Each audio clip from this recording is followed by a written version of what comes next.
This program is brought to you by Hungry Jack's and Bunnings Warehouse.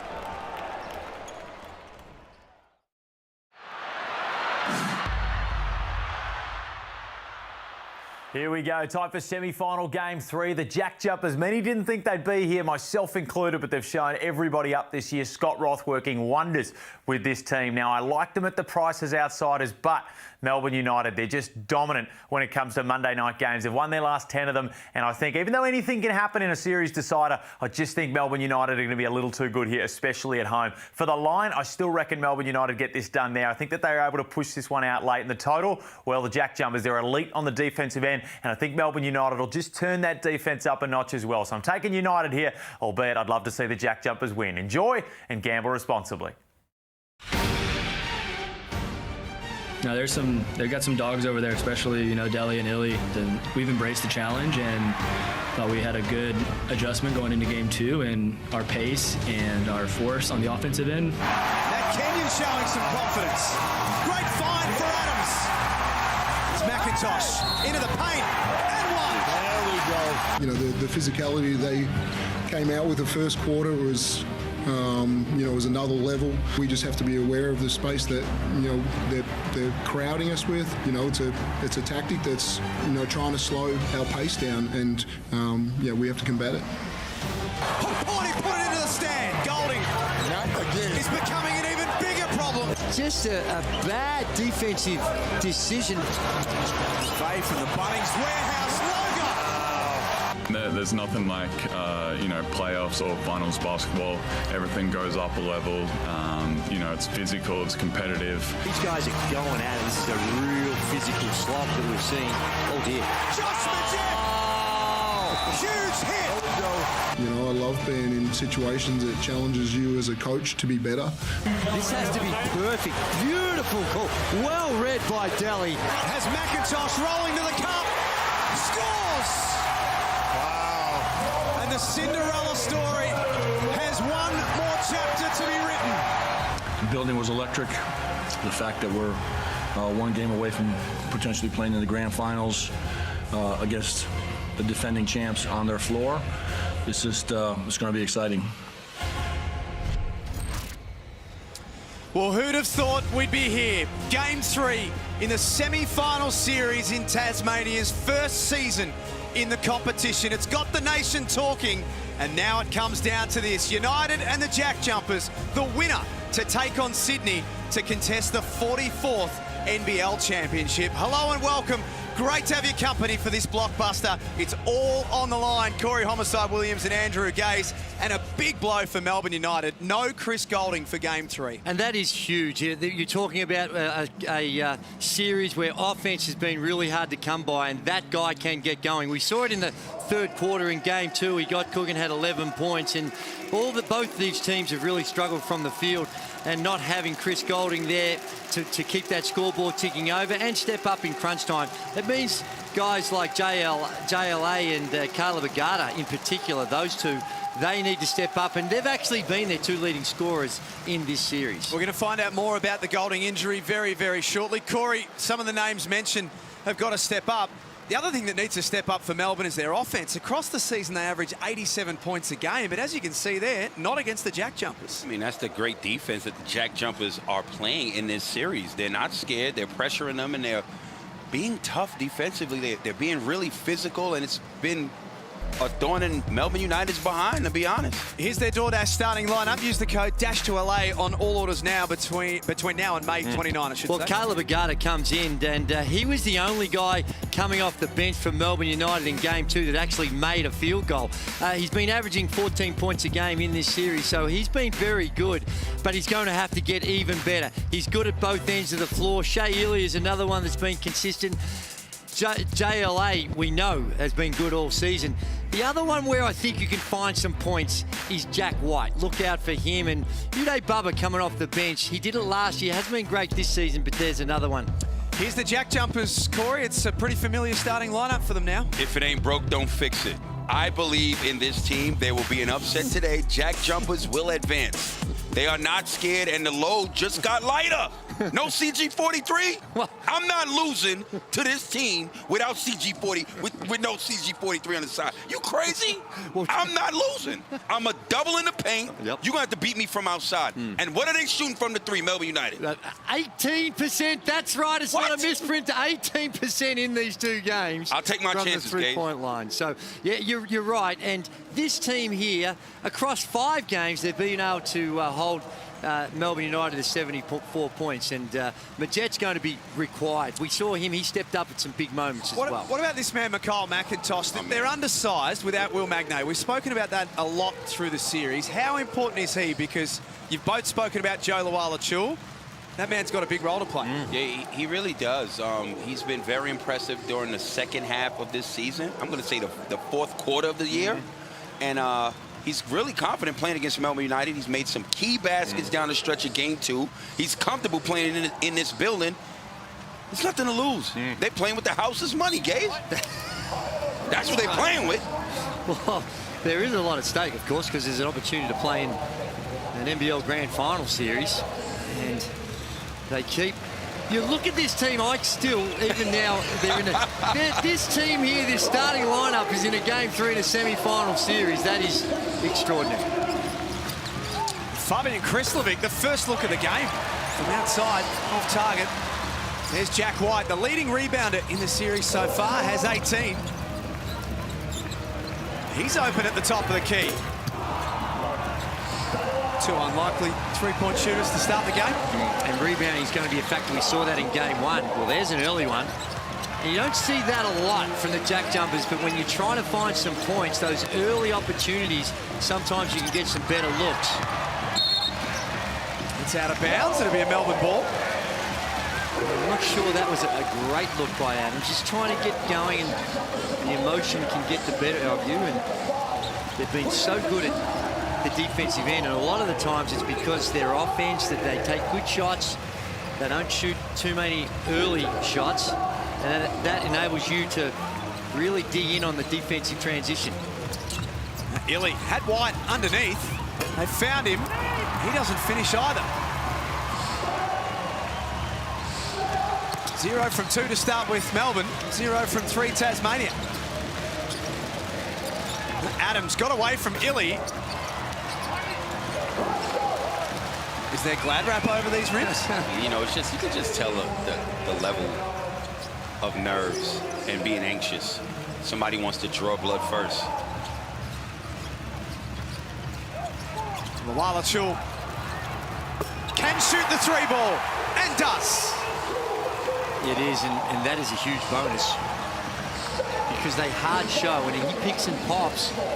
You ask the question of your third man, how they're going to stunt, full rotate, what are they going to do? Adams ultra aggressive to start with. Adams coming off a real quiet game. Delhi from the land of plenty. He's off. Long rebound falls out to Jack White. Melbourne fans on their feet. White rolls to the basket. 5-0 start for the home team. Nice finish, Delhi. Pick and roll, good dive. Finds White for easy 2. 8 and 8 in their game on Saturday, Jack White. 10 rebounds and 5 on the offensive glass in their game 1 win. JackJumpers late in the shot clock. Majet turns and scores. He needs that. Just hasn't been able to get any fluency in the series so far. There's some tough defensive guards defending him, making it really hard for him. They know he's a big key in what the JackJumpers do, so they've been able to make it tough. He gets that one to go. They're going to have a hard time stopping that. And that's on the ground, and that's the versatility that this JLA, this young man, has in his arsenal. He can shoot the ball from the 3. He can put the ball on the deck on the face-up. He got post moves. Tough. Well, he is one that has been really good throughout this semi-final series in the 2 games, averaging 15 points a game at 54%. So he's been really efficient. And also from... Nice play, Melbourne. Illy timed that cut to perfection. It is, and they're the ones when you've got that close checking defense, a little screen, get that separation. If there's not a lot of help, those opportunities will present. It comes down to getting to the rim with passing as much as you are dribbling. Offensive foul. Man, and great defense by the defensive player of the year, doing what he does best. Josh Adam extremely aggressive in this game. He's coming off a bad game offensively. He only had 6 points and 3 rebounds, so you can understand why he's trying to get on the front foot, but unsuccessful so far in this one. Shea Illy use that Dellavedova screen, and there's the cut. This time finds Agata. That's just ball watching. Ball watching from the weak side in the penetration, and Caleb Agata, good movement off the ball, reads it. Have a look. There you see Illy, and see the little fake there. Kenyon loses vision, and well read by Agata, and that's a really nice pass. Sure was. But that's the thing about Shea Ellie. He's evolved. He can pass, he can shoot the 3. We know he can finish, but he's a willing passer. Equal leading scorer in the series, Caleb Agata. He and Jack McVeigh had 30 each. Coming into game 3. Here is McVeigh. A handoff for Majet. Kenyon out for Krislovic, left open. He makes them pay. Krislovic has had a really good season and has become somewhat reliable hitting that 3 ball. You can't just play off of him. While the Chul slipped over and lost the handle. He wanted a foul, but I'm not sure that he's got a case there. Nah, he just slipped. 9-5, game 3 in the semi-final series. The Sydney Kings are already there off the back of their win yesterday at Kudos Bank Arena. They'll be watching on tonight. And what a performance that was by the Kings. The MVP was phenomenal. Oh my goodness. Pay that man. Krislovic took it at Luala Chul. Gaze, I know we focus here, but you got to pay that man. I think he'd be reasonably well compensated as it is, but he's not playing for free. He's earned, let's be honest, the right for a... Pay that man. He's not here for a pie and a can of Coke. a review of the salary situation at the very least. Dellavedova off the glass. A pie and a can of Coke. Tassie 2 of 10 to start this game, Drewy. Yeah, that's been a nervous start. You saw some shots that you haven't seen them normally accustomed to, so they've been letting it fly and they haven't been dropping so far. Let's get courtside for the first time tonight. Jenny Screen, welcome. Hi, gentlemen. Nice to see you tonight. Obviously, we know Chris Goulding is out. He is a dejected man, as we know. He did tweak it in game 2 in Tasmania. Thought he'd be able to push through, but unfortunately did a little bit more in the warm-up. And as you know, he's sitting on the bench. But we know that he is a man who'll be able to step up. He'll probably play more of a coaching role tonight. But when a team's back is against the wall, I presume the collective Melbourne United will step up. And so far at the start of this game, you've got to be happy with the likes of Agata. Bubba, we know they signed him for something potentially like this, and we know that he can be a game changer as well.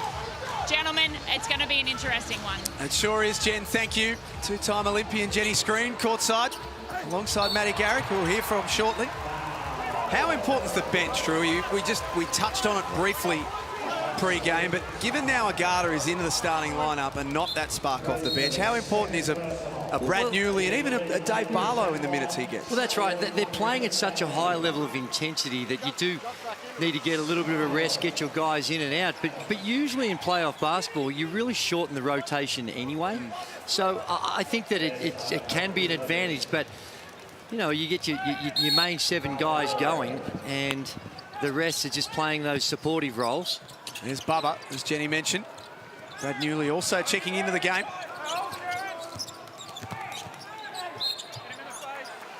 Chris Goulding must have been at the warm-ups really, really early if he retweaked it or did some early damage, because I heard quite early in the afternoon that he wasn't playing. So I'm not sure. Clearly he did something in the game. And did you have some spies around, did you?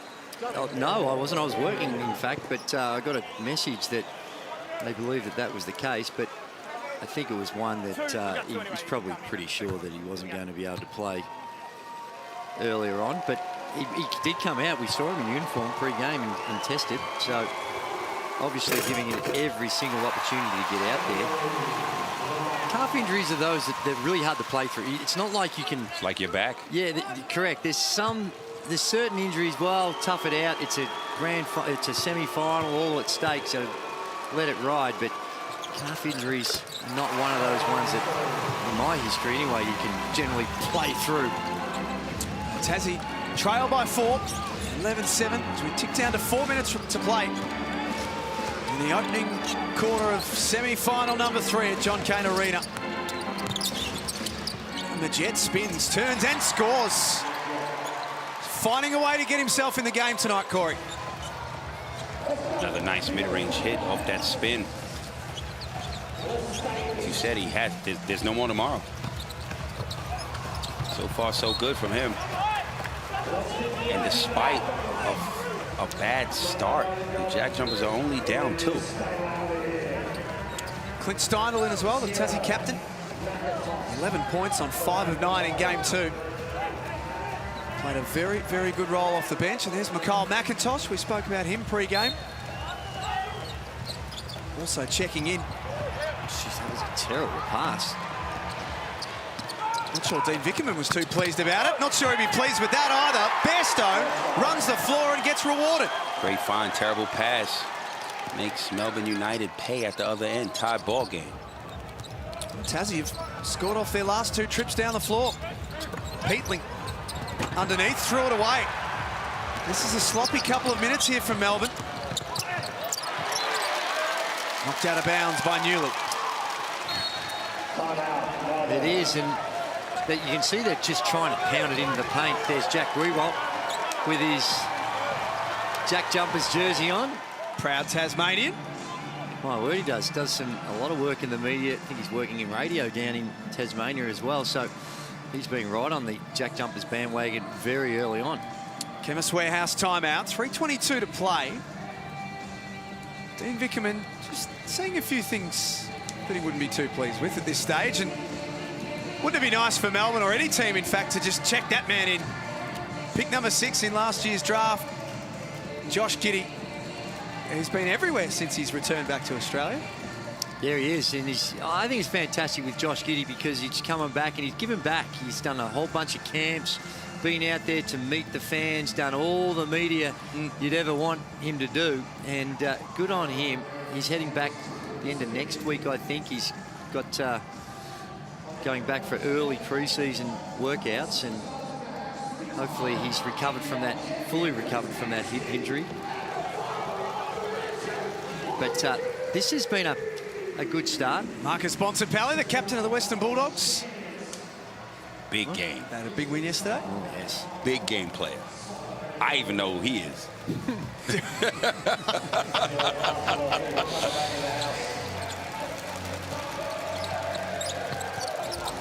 Steindl out of the timeout and executed that play well. McDaniel, offensive rebound. Gives the JackJumpers another look at it. He's fouled and one. And look at the emotion. Scott Roth on the sideline. He sees the momentum. See it, that extra effort. Yeah. Wanting it more. The hustle plays. 4th offensive rebound in the quarter. Yep. And that's something you normally don't equate with a Melbourne United team. No, you do not. After an horrific start for the JackJumpers, they're ahead. They lead by 3. They led it by 5 at quarter time on Saturday night at MyState Bank Arena. They've scored 7 unanswered points. As you say, Corey, after looking a little shaky. And a foul on McIntosh. Down to Jenny courtside. Just listening to Dean Vickerman's timeout, he was pretty frustrated with the guys not being able to get through their sets. They're getting a bit happy with just a one-on-one kind of contest. Tasmania JackJumpers are actually in the bonus as well, so we want to see Melbourne United get into the paint, penetrate, and find themselves at the line, exactly what Bubba has done now. So, gentlemen, hopefully they'll be able to do that in this last 3 minutes. The other thing, possession game. They're getting beaten on the O glass, and that's really hurting them. I was just listening into the Tasmanian timeout, just off the back of what Jenny was saying. Scott Roth's point in the timeout was to protect a key. So obviously Dean Vickerman not happy with the too much one-on-one. You can't get into the key. And we saw that with the amount of threes taken at the start of the game by unsuspecting three-point shooters. And I just want to go back to Josh Majette that we talked about at the start of the game.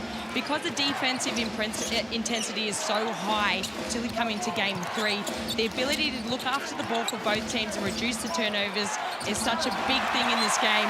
And we saw that Josh Majette last game actually had 0 turnovers. So it'll be up to him to be able to steady the ship, look after the ball, and it'll be with the team that can keep the turnovers lower. Thank you, Maddie. Maddie Garrett, Jenny Screen courtside. That's a good point. And here's a great block shot. And that's where Majette, McIntosh struggled at the start of the season, but since they put him more in those ISOs and let him rip and get to the basket, he's been very good. Big knockdown from the vet. Brad Newley steps into the 3-ball. Huge knockdown, and that's what you're going to need him to do. Be big off the bench, and he has the ability. And Melbourne have scored the last 5. Take that lead back to 2. That's last touch by Bairstow. Swift hands from Bubba. Real good defense right there. It was clunky. They just got pushed out of it, and they never really got into it. I think they do. They run of that, as most teams do, a lot of that zoom action where you're going on the weak side and coming off those dribble handoffs. And Melbourne United did a good job to blow that play up through Bubba's hands. Shea Ili tees it up. 8 unanswered points for Melbourne. Big hits, back-to-back bombs from downtown. That's where we are. Majette had Bairstow rolling to the cup. Points will count. Quick answer from the Jack Jumpers. Bring it back to 3. Another turnover. Jack Jumpers, will they make them pay? Steindl taken off the 3-point line. Bairstow, offensive rebound. Out for McIntosh. Big hit. We have a tied ball game. These angry ants are not going away. They miss a shot, they'll get the rebound. 5th offensive rebound in the first quarter. We shouldn't be surprised. This is definitely not surprised. Been doing this all season.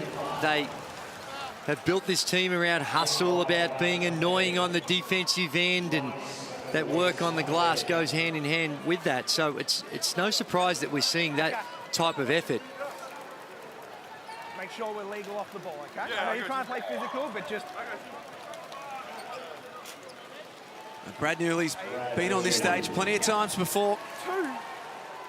You think about it, after a slow start in this game, shooting-wise, the Jack Jumpers, they have done the work, taking care of the ball, 2 turnovers, and rebounded the ball well. 8 rebounds total in the quarter, 5 offensive. Those are the type of plays you have to do. Against the #1 rebounding team in the on the road, especially. Yep. Exactly. The numbers back that up. They get another look at it. Newley fires away. There's a Garter. Good job, Ed. And we know he pounds the boards at both ends. Just 5.5 rebounds across the season. Hook Porty. Look at the hustle. Forced McIntosh into the error. So defense, Hook Porty ready to play. He's coming off a bad one. The young fella had 1 point and 4 rebounds. This is a 7-footer that threw himself at the ball like that. Man, that's that hustle, and there's no tomorrow. Leaving it all on the line. Just stepped on the line, only just. A little hard to tell from that angle, but the one before it just grazing the line. Ili off the dribble, beat McDaniel to the basket. One of the better penetrating guards in this league.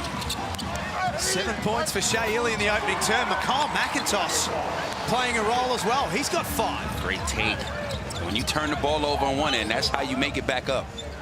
Get you a bucket. They go back to Agata, this time baseline. Muscles past Weeks. There's Jack White over the top. Nothing in this game. 4-point difference, but this tempo is way more in favour of Melbourne United. They want to get out and run. They want to put points on the board, and if they've been able to establish the style of play in this first quarter. Last possession for Tasmania. McIntosh. That jumps out. White can throw up a prayer. And Melbourne lead it by 4 at quarter time. No tomorrow for the loser of this game. It's United 25, Tasmania 21 in Game 3 of the semi-final series.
Great to have you with us for Monday Night Basketball. It's Melbourne who lead by 4 at quarter time, 25-21. They got out to an early 7-point lead, and then Tasmania went on a 12-point run of their own to bring it back to where we are now. It's been a seesawing opening term. It has, and as we mentioned, the end of that first quarter, this tempo and the 25 points is not in the comfort zone of the JackJumpers. They want to keep this game in the 70s, in the 80s. They don't want to get this up into the 90s and above. And right now it's the tempo of the game, but also you look at the foul count, 7 fouls to 1. So the JackJumpers had 7, Melbourne United had 1. So in a closely called game, you know, with a team that's trying to be scrappy and all up and in, you are a little concerned about the way the game's been called at this point in time. Not to say those fouls aren't there, but just how the level of physicality the officials are going to allow. Steindl. 0 from 2 in this one so far. Bairstow found the cut of Weeks. The implied pressure of Luala-Chul was enough to change the shot. Dellavedova for 3. McIntosh. Quickly to the other end, has 5 points in the opening term.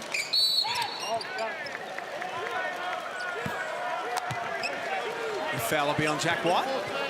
Yeah, the back pick came and he just tried to get over the top of it and held a little. I like the call. You can't stop the guy just holding him when you're behind him and he's cutting to the basket. Jared Bairstow comes out of the game. 4 points. A solid contribution, much like game 2. McIntosh takes it at Luala-Chul, and that will be an offensive foul. Easy call to make.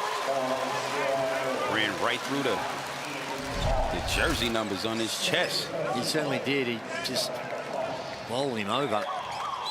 And that's the tough thing. McIntosh, as we said, he's been really good since they've really refined his role on the offensive end, put him on the elbows, allowed him to rip the guys and try and get to the rim. he's improved, but when you've got a big defender, even when you get there, you've got some work to do to finish over a guy like JLA. 4 fouls in game 1, 4 fouls in game 2 for McIntosh, and has to sit down now with 2. While Achul, the double came, and he lost the handle, as did Jared Weeks.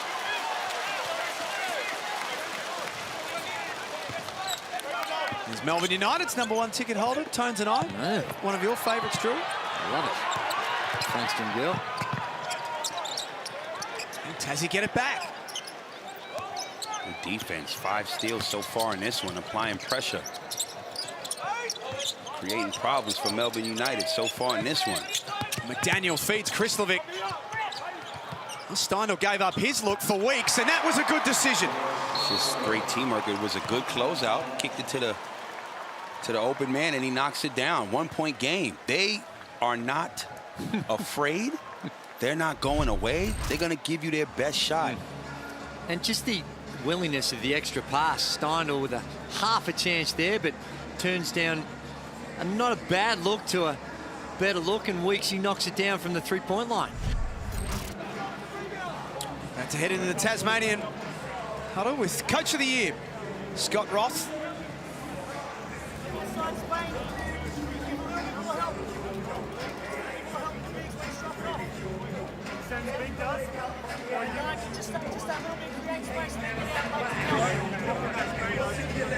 Hey, when the ball moves, it keeps it hot, the ball finds life. You're going to get open shots. Don't get impatient. Late clock's good. I did not really break down. That was a lot of splits. So we got to Slow on the twist, the orange twist to the snap. To the gaggle side with Clint. We'll play off of it. All right? Keep the ball hot. Together, 1, 2, 3 together. There's a lot working for Tasmania.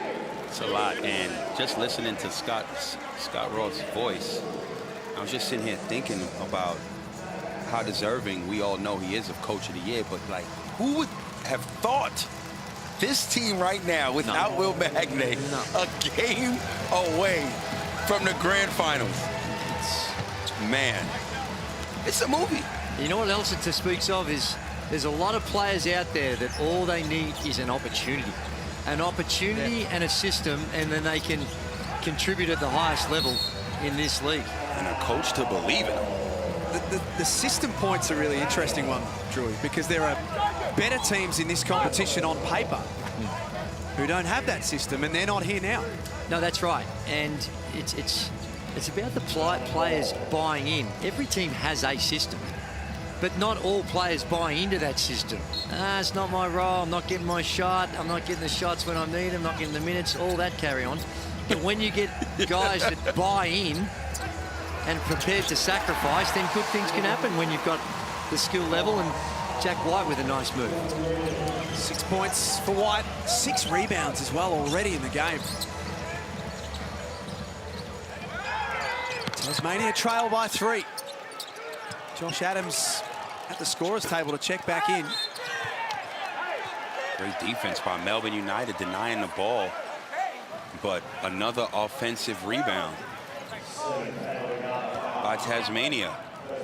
That's 5 for them, Corey. And that hurts your defense when you're working that hard and then you don't box out. It's got to play another 15 seconds of defense. Josh Majette coming back in. Josh Adams back into the game also. Adams scoreless in the opening quarter, was super aggressive in the first couple of minutes. And Jack McVeigh, only 2 points tonight so far, has had 15 in both game 1 and game 2. Joe Lawal-Achul. Delhi just getting him in that screen, finds him on the dive. He does the rest. Nice finish above the rim.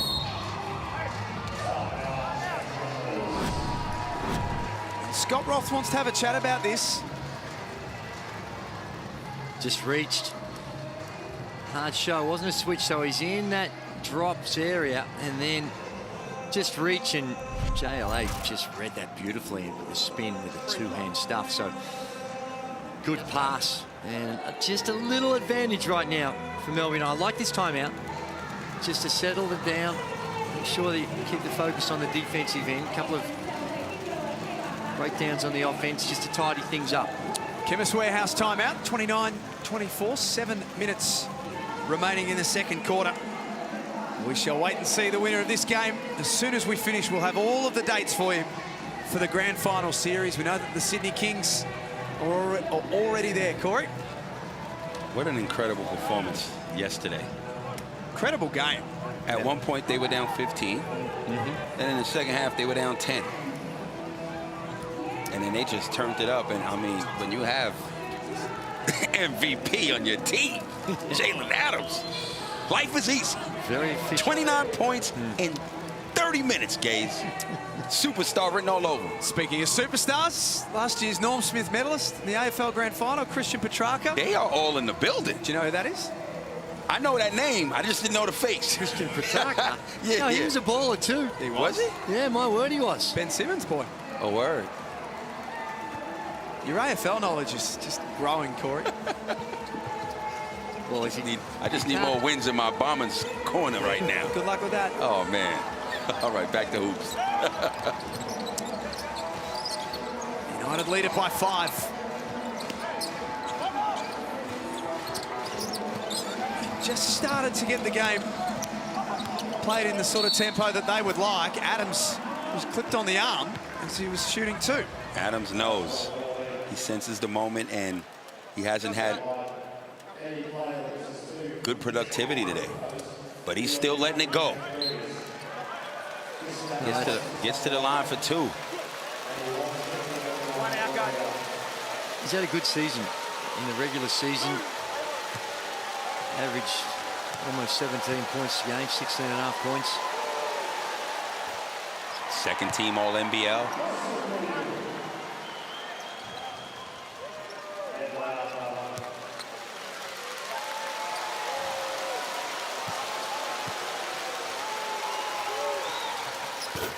And misses the second.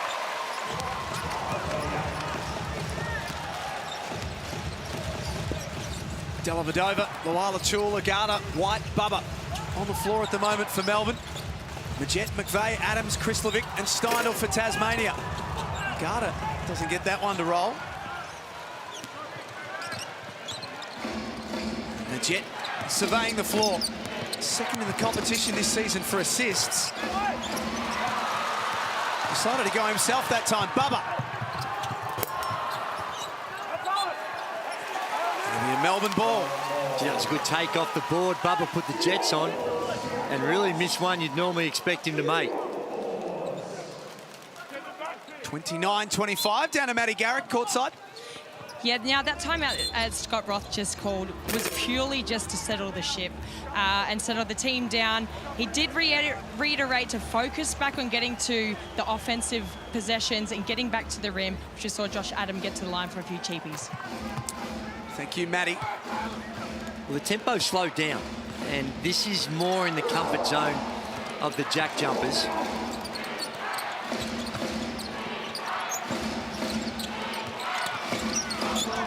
McVeigh fell over. Play's been blown up late in the clock. Adams shoots and misses. 0 from 4. A good look that time and couldn't make it count. Ugarte puts his foot on the line. I would have liked to see Josh Adams rip the ball baseline and take the gentleman that's too tall defending him. You let him off the hook by shooting a 3. That was contested. Yeah, when he's that tight, he wasn't gapping it. He was up there, knew the shot clock was down. So he's stayed pretty tight. And just looked like it was there. It was just a straight rip. Straight rip. Put your body on him on the right side, and you got a clear look at the basket. A shot clock issue at the venue, so that's why there's a delay in play right now. I think it's frozen as the way they were getting through.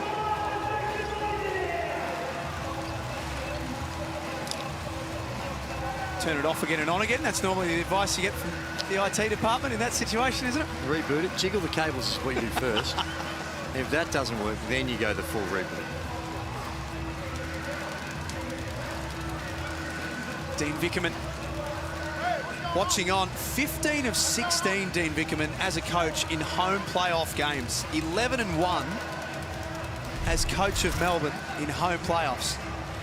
Here's that play we were talking about. There you see. Now that's... You attack the high foot. Rip baseline, you'll be able to get one off. Either way, really. Get it off.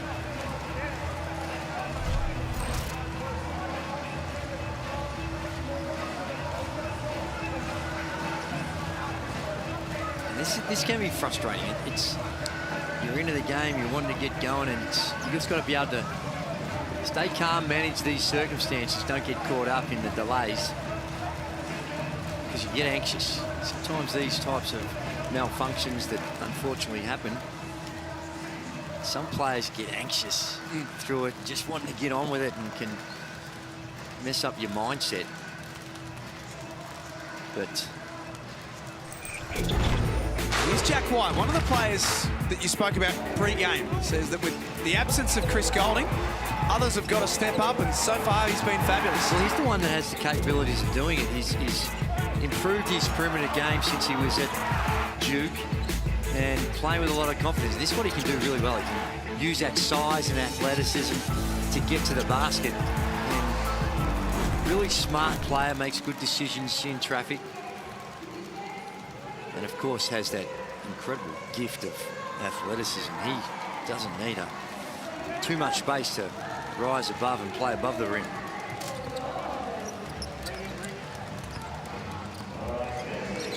If you are a little late to the coverage tonight, Chris Goulding not playing with a calf injury. Had something that resembled a fitness test pre-game, but was never really a chance. Adams, nice take. First field goal of the game. And I love when he attacks the basket because it opens up his perimeter shooting, keeping the defense on their heels. Great take. Tasmania back to 2, albeit for a short period of time. Caleb Agata. Agata is extremely comfortable playing against the JackJumpers. He's had some of his better games against them.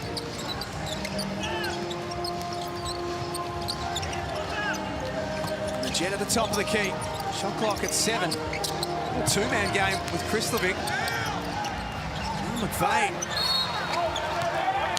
Another that just can't get himself going so far. 1 of 5. Jack White's on him, playing really good defense one-on-one. What he is doing is he's pounding the boards. He's got 8 boards already in this one, so he's playing with a lot of energy, and he takes a spell. Played big minutes. His first day. And that's 2 shots. Melbourne United. Bonus. No, last 2 minutes only. Over the limit with 4:46 left. Let's see if Tasmania can take advantage of that. Yeah, it is. It's the foul counts evened up in this quarter. And now it's going to test the limits of Melbourne United and how aggressive they're going to be. Try and work your way to the free throw line, and this is a blessing because points have been hard to come by. They're only shooting at 37% from the field as opposed to a really impressive 52%. And when it's hard to keep that scoreboard ticking over, just a period where you can work your way to the free throw line can be helpful. Might be helpful for Jack McVeigh to get a couple of bonus free throws. We were talking a lot about it yesterday, just to see that ball go in the bottom of the net. Agata misses the layup.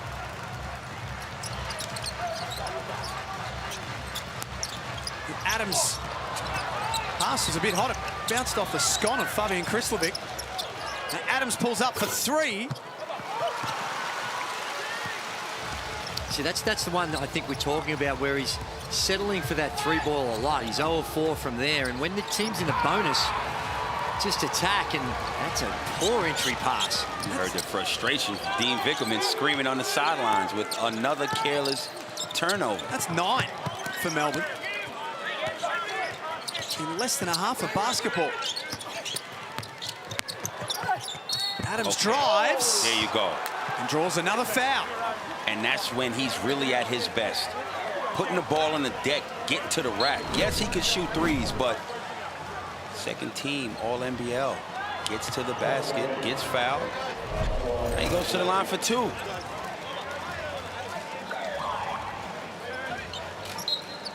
While Achul sits down, this has been a huge factor in the game so far. And sorry, Jack, let's give credit to Krislovic. The last possession, forcing that turnover, he went to front and didn't just stay behind.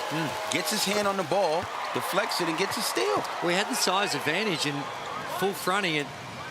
The pass wasn't perfect. Didn't look like there was a whole lot of weak side help either. So it was just one where it just misjudged the pass and good enough to take advantage of it, the JackJumpers. You spoke about tempo and pace of game in the first quarter, Drew. It's almost slowed to a walk this second quarter. Not a lot of scoring. Scores locked away at 31. Porty. Way too big for McDaniel. Nice move. Gets himself some free throws. And way to attack. They don't double, which it was clearly a mismatch. Goes to the line for 2. You take that all day. It is. It's a big boy down there. And when you get that mismatch, if you don't send help and he's able to just crab dribble his way to the basket, it's going to be hard to stop. And that time just forced a foul. Well, Porty makes the first. Down to Jenny, courtside. Guys, execution seems to be a problem for Melbourne United in this first half. Haven't been able to get through much at all.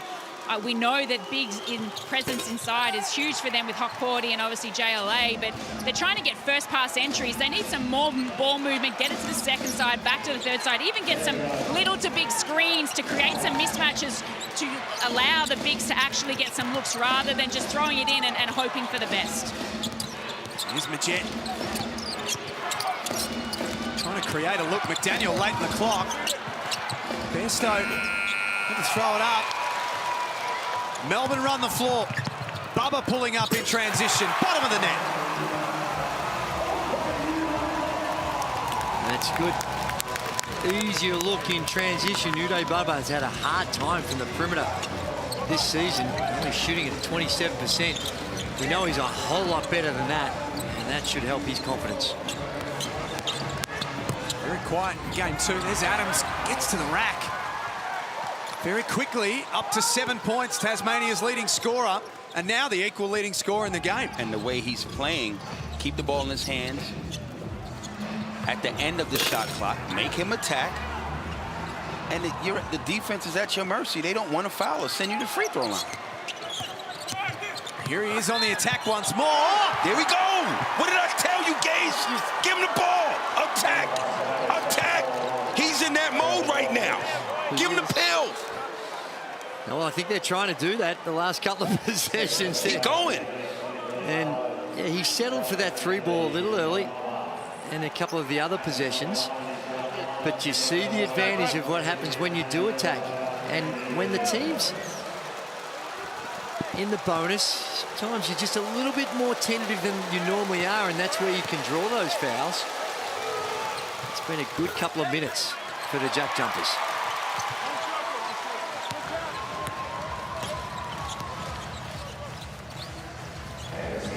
United just haven't been able to score. 25 in the first quarter, only got the 9 in this one so far. And that's just the absence of the superstar Chris Golding. He makes everything happen off the dribble. Well, he's been there the last couple of games and they've still struggled, but I hear. McVeigh, this ball movement for Tasmania. McVeigh relocates. Huge hit. And that's it. They explore their options. Nothing cheap is coming down the end for Melbourne United. They're penetrating and it's not there. And that'll help. It'll help loosen things up. Only shooting at 18% from the three-point line the last couple of games. Look a little tentative, no Chris Golding. And they've been able to protect the paint really well in this quarter, the JackJumpers.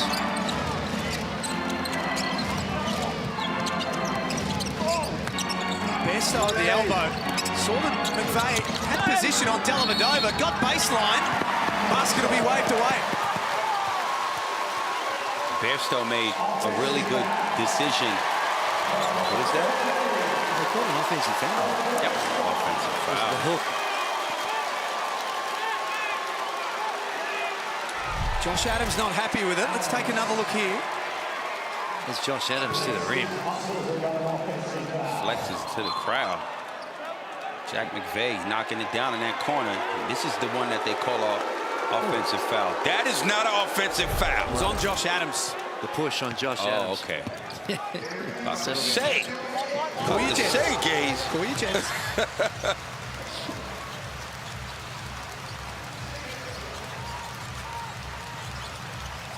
Last minute of this second quarter, Illy to repeat the dose. Offensive rebound, Peatling out for Daly. It all counts. Good job by Peatling on the old boards. Melbourne United 5 of 13 from the 3. 6 straight points for the minor premiers.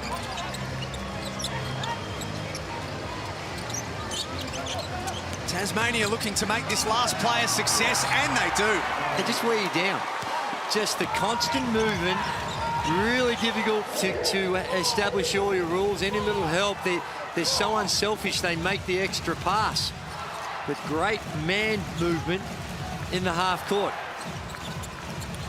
Clock at 6. Bawala-Tool, the double comes. Dellavedova misses. 40 apiece at halftime in the series decider. A big second quarter from the JackJumpers. Huge second quarter. They began to attack, put the pressure on the defense. Once they got in the bonus, everything opened up for them. Once they got in the penalty, it all began to open up for them. Great second half, first half. Here's Jenny Screen. Jack, it's been a seesawing first half. They were great in game 2. They're taking to you right now. What have you liked from your team in the first half? I think just energy is better. We're trying to match their physicality. They really try to bully us, especially last game at their place, so we're trying to bring that intensity for us. Defensively, it's pretty tough right now. Guarding the yard is pretty sloppy from you guys. What do you think you got to clean up? That and O-boards, the O-boards from them? Yeah, we've got to keep them off the O-glass. That's been huge for them. We've got to continue to run them off the three-point line, but don't overhelp. Our overhelp's leading to get easy buckets for them. And without Chris out there, who do you expect to step up in the second half for you guys? You've seen Shilly, Daly. Everyone's got to step up. Everyone's got to play their role. Hope you do too. Good luck in the second half. And I'm also here with Josh. Josh Adams, you guys are playing free, like you got nothing to lose out there. Is that what it feels like for you guys right now? Yeah, we don't have anything to lose. You don't, exactly right. What have you liked from you guys right now? Offensively, you guys are taking it at them, but defensively, you've got to be pretty happy as well. Yeah, anytime you can hold the defending champs to 40 points and a half, that's the world we want to live in, but they're not giving any ground, and neither are we. What are you guys going to show in the second half? Just more fight. Both teams are fighting hard. Both teams are well coached. It's going to be a dogfight. Enjoy the second half. It's all up for grabs. Half-time at John Cain Arena, 40 each. Nothing separating Melbourne United and the Tasmania JackJumpers. We've got a lot to talk about in the halftime show. Up next.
This is game on. Game 3 of the semi-final series, and we are dead level at 40 apiece at half-time. The Tasmania JackJumpers win the second quarter 19-15, and there'd be some nervous Melbourne United fans right now. Oh, absolutely, and that second quarter was more like the JackJumpers want the game to be played. First quarter was very much, although there was only 4 points in at the end of the first quarter, with a 25-21 up-tempo, free-flowing. That's how Melbourne United would have liked to have played the game, but it's got back to that real struggle, and in that, Josh Adams stepped up 9 points in the quarter for him, and after a shaky start, looked like he was, some of the shot selection was questionable, but he got things going with those 9 points. McVeigh, similarly in that second quarter, he stepped up as well. Shea Ili has been huge for Melbourne United. No Chris Golding, and he's one that they've been able to get some perimeter action from, and Agata with the 7 points. And the field goal percentages for Melbourne United, really good. You look at their numbers, except for the free throws. They've missed a few from there that they'd love to have back. And this one, everything else pretty even. Melbourne United a decent job on the boards, but it's been the offensive boards for the JackJumpers that's really hurt Melbourne United. Right throughout this game, Corey, in the lead up to tonight in the media, Josh Adams just said it at halftime as well. They keep saying Tasmania they've got nothing to lose. How big of a factor is that they are playing like a team at the moment with nothing to lose? Exactly. That means there's no pressure. When there's no pressure, you're playing free, playing with the house's money. We're not supposed to be here, so let's just go out there, play our game, and have fun, and let the chips fall where they may. And right now, they're doing a really good job. Like you said, they slowed the tempo down because 25 points in the first quarter was too much. Yeah. Once they slowed it down, started playing Tasmanian JackJumper basketball, it benefited them more, and we have a tie ball game. They scored 15 points. That's true. Melbourne United in the second quarter, 15. No, that's what they need to do. They locked in on the defensive end, and there's no external pressure. But when they do have a lot to play for. This is an opportunity to play in a grand final series. These things don't come by all that often. So they're still, and they would be acutely aware of what's at stake. So, but when you don't have that outside noise, they lose this game, they still go home heroes. Right. Melbourne United used to lose this game, and it's an absolute catastrophic failure. Thanks. That's where the pressure comes in. But as far as the individuals in this game, there is a lot at stake for both these teams. Josh Adams is a player that we've highlighted a lot for Tasmania tonight, and his need to really lead the way. Corey struggled to get himself going early, but in the second quarter, it started to work. He was a little more patient. He's up to 9 points. This is a big game player. He usually shows up and shows up big, but coming off last game, he had 6 points. You know he wanted to come out here uber aggressive. Wasn't working in the first quarter. Coach sat him down. The second time he came back into the game in the second quarter, he began attacking the rack. That's when he's at his best. The jump shot is always there for him. Get to the rack, get the defense guessing on what you're going to do. Jump shot will fall later, but so far so good in this first half. He's flexing again as well. It looks like when you and Copes play golf, Drew, in you beat Copes, which apparently doesn't happen that often. Shea Ili is the leading scorer in the game so far. Copes told me to say that. He's got 12 points on 4 or 5. He's been everywhere. I feel like we say this so often about Shea Ili, the way that he contributes in so many different ways. No, he has, and he's been consistent right throughout this series, and you see the passing, the penetration, renowned for what he does on the defensive end. But tonight, what's really helped him is the work from the three-point line. Struggling to score coming in. These three balls, which you sometimes take for granted throughout the course of the regular season, in this particular game, because they're so hard to come by, they mean that little extra, and he's been very good so far in this one. Melbourne 40, Tasmania 40. Yeah. How important is the first couple of minutes in this third quarter? It is extremely important for Tasmania. I feel on the defensive end, keep that pressure up. If I'm Tasmania, I'm doubling JLA in the post. I'm daring Melbourne United to beat me from the three. And I'm going to keep the game at this tempo that they played in the second quarter. It's all still to come here in the Hungry Jacks NBL. The winner of this game will play the Sydney Kings in the grand final series. Don't go too far. The third quarter is coming up next.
Just about ready to go for the third quarter. Melbourne and Tasmania locked away at 40 here in the Hungry Jacks NBL. Game 3 of the semi-final series. We've spoken about those who have had a good first half. Yeah. Who needs to lift? Well, I think if you're looking at the Melbourne United, that man on your screen, Joe Luala-Chul, he's played the 13 minutes. He's got the 5 points, only has the 2 boards.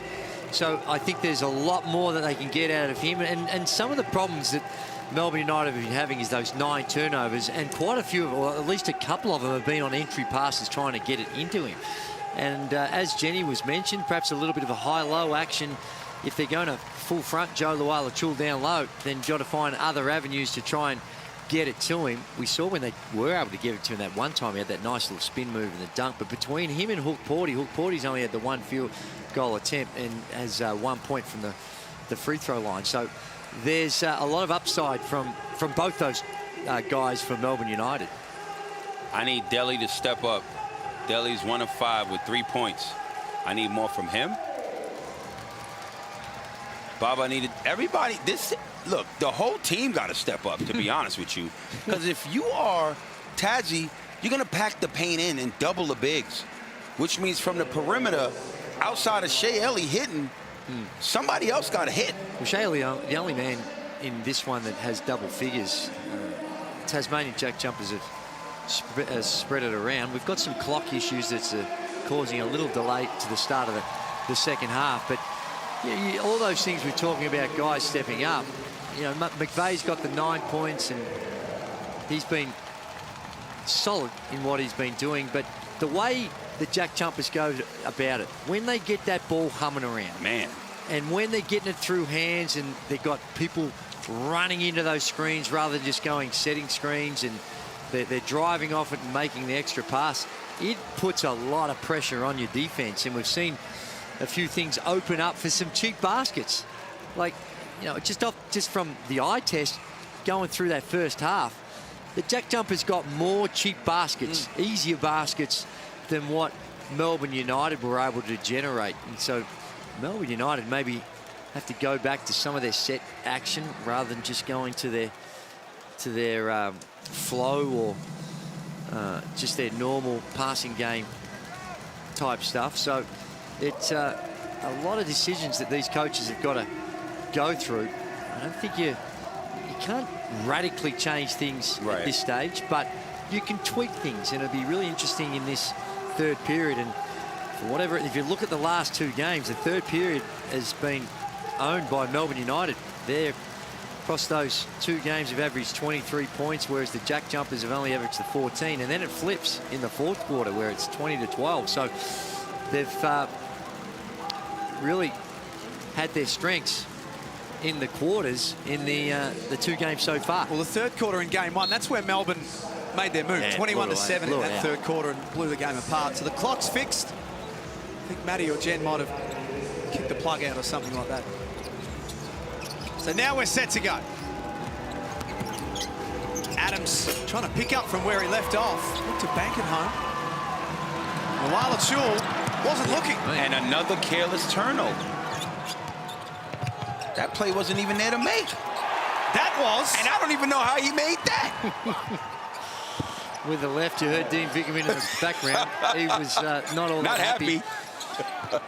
That's what happens when you start to, when you're getting bogged down in a half-court game, you start to try and do things to really pick up the tempo. And there's another turnover, 2 turnovers to start the second half for Melbourne United. Adams pulls up for 3. There's a foul underneath. It's going to be on Delhi. I think he was trying to box out.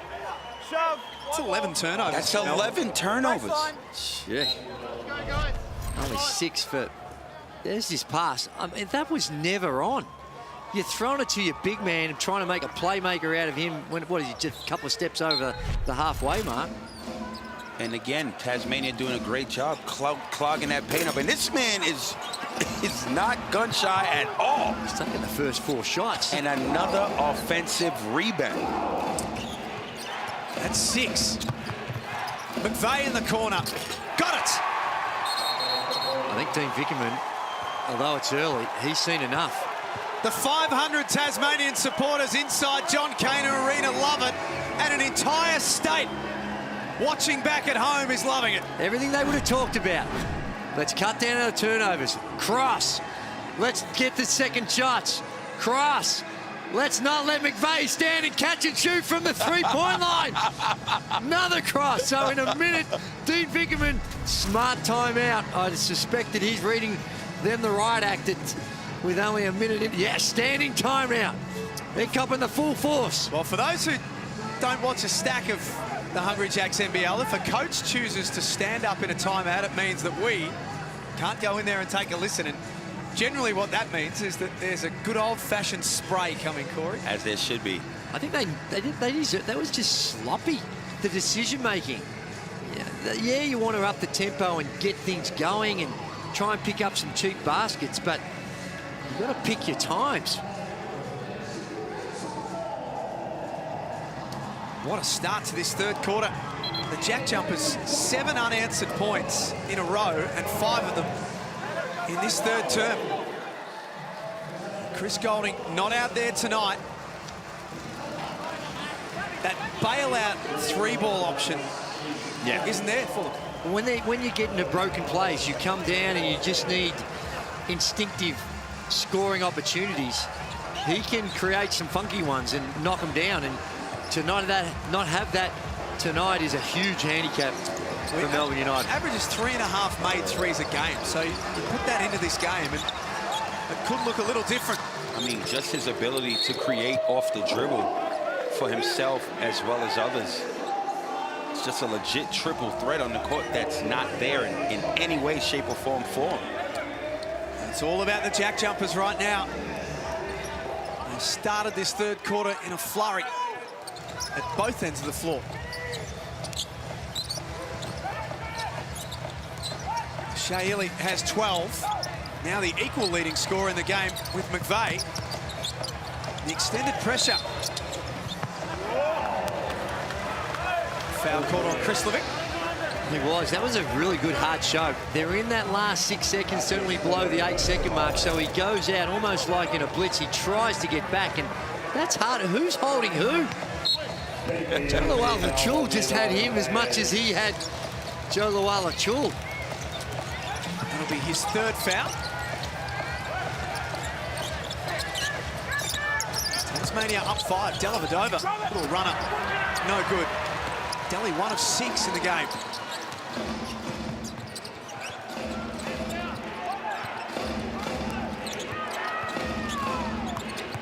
Jed surveys the floor. It's off to Adams. Toying with Jack White right now. Oh dear. Nice help deep from Luala-Chul. Nagata backs in, spins baseline and scores. Guido started on the defensive end. Great rim protection by JLA. Nagata handles business in that post. 8 points for him, back into the starting lineup tonight. Adams stripped of it. His frustration's building. Ili coast to coast. Got it. It is, and Adams has come out super aggressive, but I think he's got to just pick his timing a little bit more. But they're going to get it back to him. It'll come back into his hands. Get it through. They aren't built just for the come down, the early one-on-one. They're built to get it through hands, swing the ball around, and then attack. Agreed. You can get that same action with 4 seconds left on the clock. And he was successful in the second quarter when he was doing that. When you attack this early, you haven't been successful in this game. But anyway, missed shot, turnover. Melbourne United shoving it down your throat on the other end. 1-point game.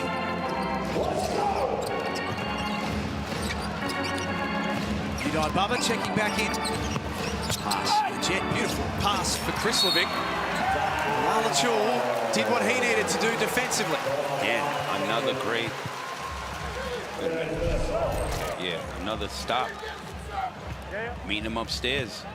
Good rim protection. He gets Kenyon over the back. Foul over the back. Ili for Luala-Chul. This is more like it for Melbourne United. Oh, yeah. He got that look in his eye. It is, and the first time they're just getting those blow-bys. The blow-bys, they're getting 2 feet in the paint, the help comes, and it's that next pass, and just attacking. Krislovic forced to help, and no one there, the easy 2. I like the idea of scrappy picking them up the floor, but cannot let them blow by and see the punishment in the last couple of possessions. 6 minutes 48 remaining. Chemist Warehouse timeout.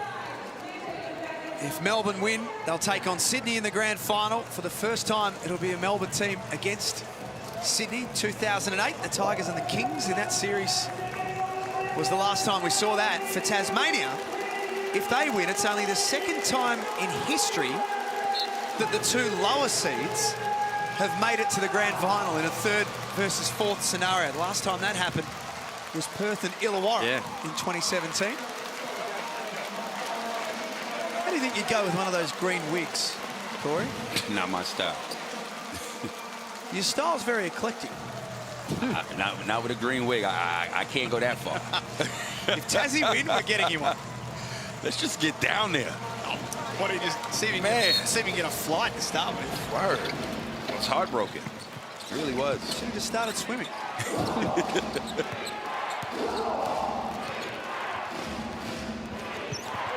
Melbourne lead it by 1. Mini run that they're enjoying at the moment. 6 straight points. Tasmania's turn to respond. Adams from the elbow. Much needed hit for Adams. He's not going to die wondering, it would seem, this the way he's come out in the second half.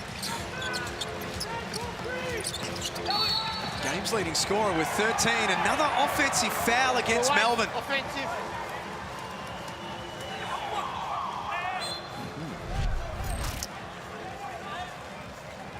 What's this? Oh, yeah. Secondary pick of Dellavedova, yeah. It's something that I've seen a lot of. You have to be absolutely dead set planted. Or else any sort of movement, they're going to pick you up on those back screens.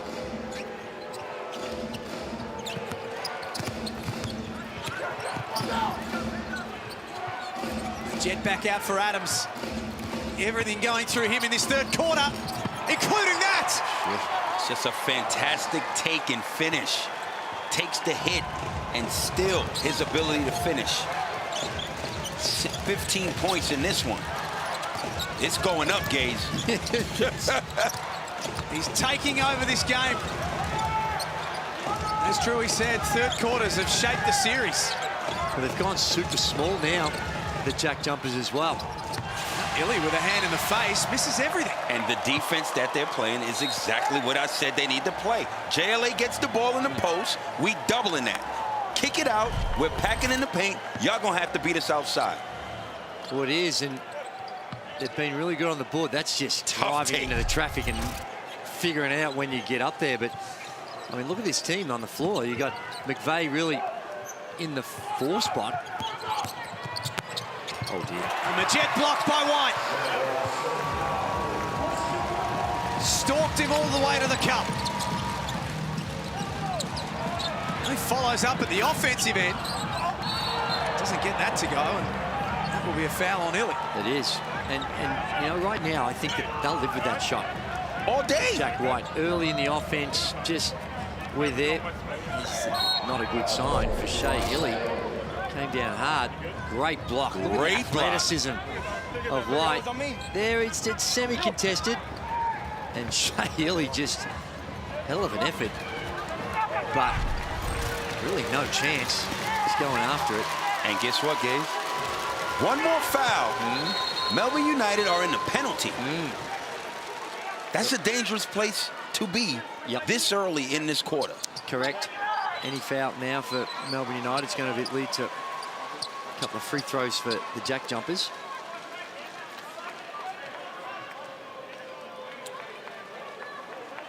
I mean, sometimes you just got to think about this. For those who've been around the game a long time, no one in their right mind would have thought this lineup for the JackJumpers would be in the game. A quarter and a half left. 3 to go to the grand final. Of a semi-final series, I mean, please. Be honest. You're kidding yourself. Where did you have them pre-season? I had them in the bottom 3. Corey, I know your predictions can fluctuate a little, but where did you have them pre-season? I just knew that they could win 14 games. That was just my prediction. I didn't know where that was going to land them, but that's just what my prediction was. You did say that. They won 17, which got them to 4th. Adams. You know it. Now you see why. Him going to the basket first opens up his ability to hit these threes. This game is changing significantly. Bubba can't respond. 7 unanswered points for the visitors. Find the hot hand. Find the hot hand. McDaniel bumped on the floor by Dellavedova. That is 2 shots.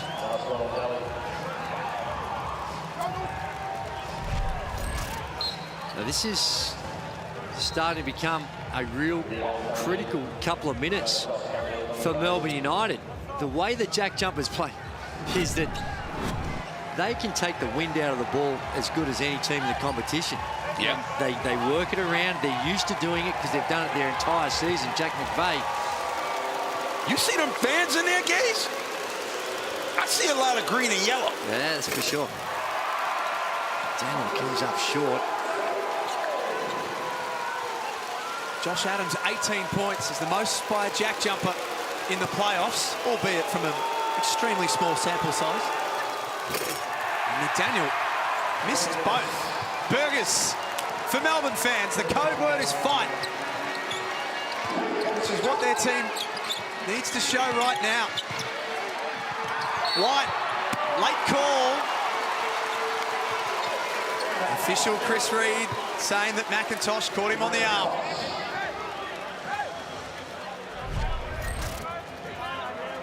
And that was a good foul. You got to make them earn it from the free throw line.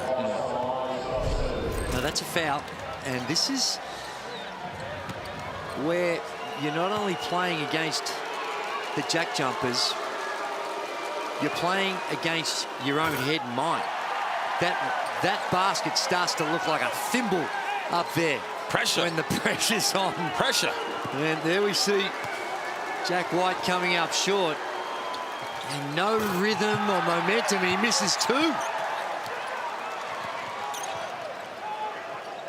And if you're Melbourne United, you just need to relax and get a stop on D. There's plenty of basketball left. Just got to figure out how to get stops. Inside 4 minutes before three-quarter time. Here's Adams once more. Uh-oh. 21 points. That's what I was going to say. Go ahead, you can say it. 21 points. 8 of 17. He's changing the game in this third quarter. Now you can sense the nervousness amongst the home fans. White off target. Agata wants to settle for the 3 himself. No good. 5 of 18 from the 3. The 3 ball has not been Melbourne's friend in this series. Find a hot hand. Out here, Jared, you hooked him first. You hooked him with your left arm. Blue ball. No, you're out here first. They've called it on Bairstow. Heard the explanation. And right there, the JackJumpers missed an opportunity. All you got to do is find a hot hand. He just hit 2 threes. See that? Well, again, you've got an official right there to make that call. They both sort of locked, didn't they? I mean, gee whiz. That's a hard one to pick one out. Agata was stripped. Nice hands by Bairstow. Melbourne still in possession. Shot clock at 10. Illy tries to get in deep. Had to give it up. Hook point is long. Loose ball. Falls United's way. 10 straight points for the JackJumpers. Nice play, Illy for Bubba, baseline, and the finish. Great cut back door by Bubba, and tough finish. Fair to say they needed that. Definitely needed that to stop that run. JackJumpers are hooping. Magette takes it himself. Little runner goes. It's all happening. Well, it is, and he's going to his preferred left as well. So just got to make sure you focus. 17-8 in the third quarter. The German next star, Hook Porty, getting his hands dirty. And I don't mind the look. They've gone small. McIntosh back in the game now, but even he's not necessarily. He plays as a big, but he doesn't have great size, and haven't really seen him tested on the box. Now, I know a lot of teams don't go to that all that often, but with these mismatches in there, that time that didn't look like that they were going to send a double team down there. So just throw it into the big fella and see if you can create some points from the box. Hook Porty misses the first. Let's get courtside to Matty Garrick. Well, you can certainly feel the intensity and tension in the air out here. It's so thick, you could cut it with a knife. You could see it in the missed foul shots from both sides. They're just starting to tense up a little bit. The pressure's starting to rise. Now, I've got a question for you guys. Are we starting to see some cracks in Melbourne United? What do you think, Corey? Are we definitely seeing some cracks because there's no consistent three-point shooter out there to keep the defense honest. Magette from a mile away. And you double it in the post. You're making it tough in the post. Look, when it's JLA there. What was it? 11 seconds still left on the shot clock. You can get that shot any time. And just see that sometimes you just get a rush of blood and you're looking for that killer blow. There's still a lot of game. A lot. To go here, and they're having such good impact at getting to the rim, inside, playing inside, outside. And Magette gets a spell.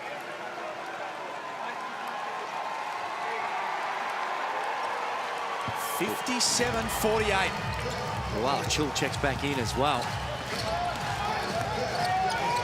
The script that's just got better and better and better as the season's gone on. As the JackJumpers leading. Illy has been outstanding. He's got 16. That's a great take off the back of JLA. Pretty much set a screen for him. 6 of 8 shooting for the Defensive Player of the Year. The Sixth Man of the Year, I should say, sorry. Yeah, my bad, too. I said that earlier. Sixth Man of the Year. To Antonius Cleveland. Apologies, Antonius Cleveland. Back through Adams. 12 points in this third quarter. Melbourne as a team have only got 8. McIntosh long.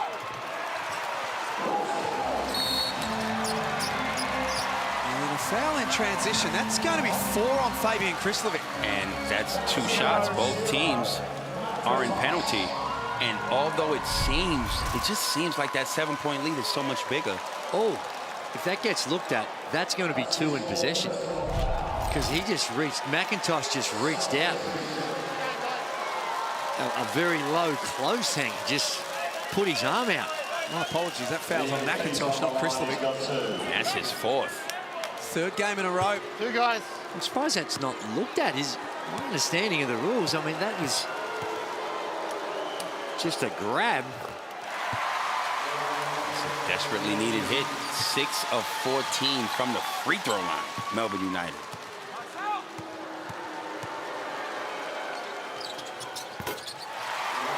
Peatling takes care of both.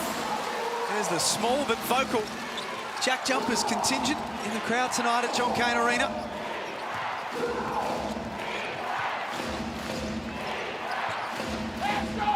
Five-point lead. Weeks tries his luck. He's been excellent from that spot. Well, you got a veteran coming in off the bench. He's not going to shy away from the moment. And knocks down a 3-ball. Big hit in the first half and a big hit on the stroke of 3/4 time. Gives them a little bit of breathing room. 2 more for Illy. Well, he's single-handedly carrying on the offensive end. He's the only Melbourne United player in double figures. He's 7 of 9 from the field. He's got 18 points, 4 assists. He's putting him on. Leaving it all out there. Putting the team on his back right now, the way he's playing. He sure is. It's a 2-possession game. Josh Magette's 7 assists. Shea has 4 of his own to go with his 18 points. Shot clock has been switched off. It's been a golden quarter from the Jack Jumpers. Is it a winning quarter? Weeks?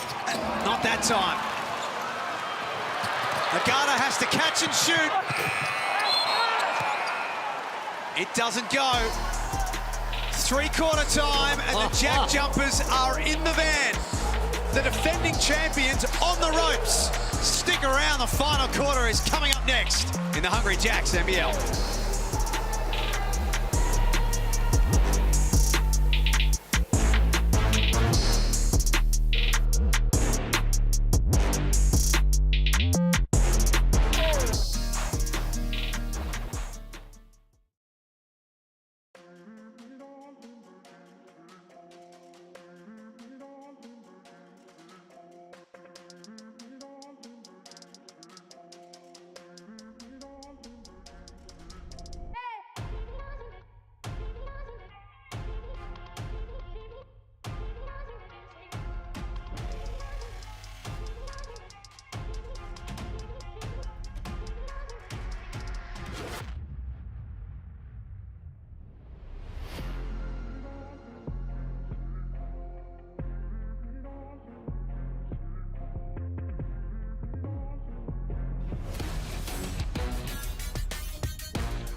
The scene is all set. 60-54, the Tasmania Jack Jumpers lead Melbourne United with a quarter to play at John Cain Arena. The Jack Jumpers excellent in that third quarter. Outscored Melbourne 20-14. Where's this game heading? And Josh Adams is flat out balling. Jack Jumpers collectively getting it done. But a lot of their bigs are in foul trouble. Get the ball to JLA inside. Will they double him? That's great defense, though. Make it hard. It is, but you need better execution. Again, the Jack Jumpers go back with this super small lineup. But it's been effective. They can scramble. You can switch virtually 1 through 5. Now, they're not always doing that, but you can with this lineup they have on the floor. That's just an annoying unit to play against on the floor. Second foul on the Wala-Chul. Down to Jenny Screen, courtside. Just listening to Dean Vickerman in that three-quarter time huddle. He just said there's plenty of juice left in this game, gentlemen. We've been here before. We're an experienced unit. We don't win championships, and we've got to use our experience to get there. Josh Adams, he said, he's the man we've got to watch. No separation from him at all in this last quarter. We don't want to get him another bucket. Let's see if they can lock him down in this fourth quarter. And that miss from Weeks. And the way that man is playing, Josh Adams, that's easier said than done because he is grooving. Well, he's got a quick rest, and you see here he comes. Your screen, Machette and Adams come back in. That's right, they're not waiting. Here's their time. Here's Galabadova. He jumps out. Melbourne in the third quarter from outside, 0 from 5. Tasmania 4 from 8. That goes to show you the importance of Chris Goulding not being there. I don't care how good or bad he's been shooting the ball game 1 and game 2. He's a big game player. When life is on the line, he shows up. Right now, he's just on the side. His street clothes on. It is. That one was in and out as well. What what an outstanding job the JackJumpers have done on the defensive end. That second, they gave up 25 in the first. We take a look at the foul here. Steidel, not a lot in that one either. 15 in the second, 14 in the third. Defense being applied.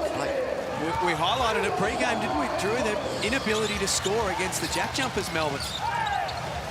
It's hurting them again. Luala Chul for three. Got it! That's a big hit. He's got to be the man. Oh, right now it's money time. It has to be him.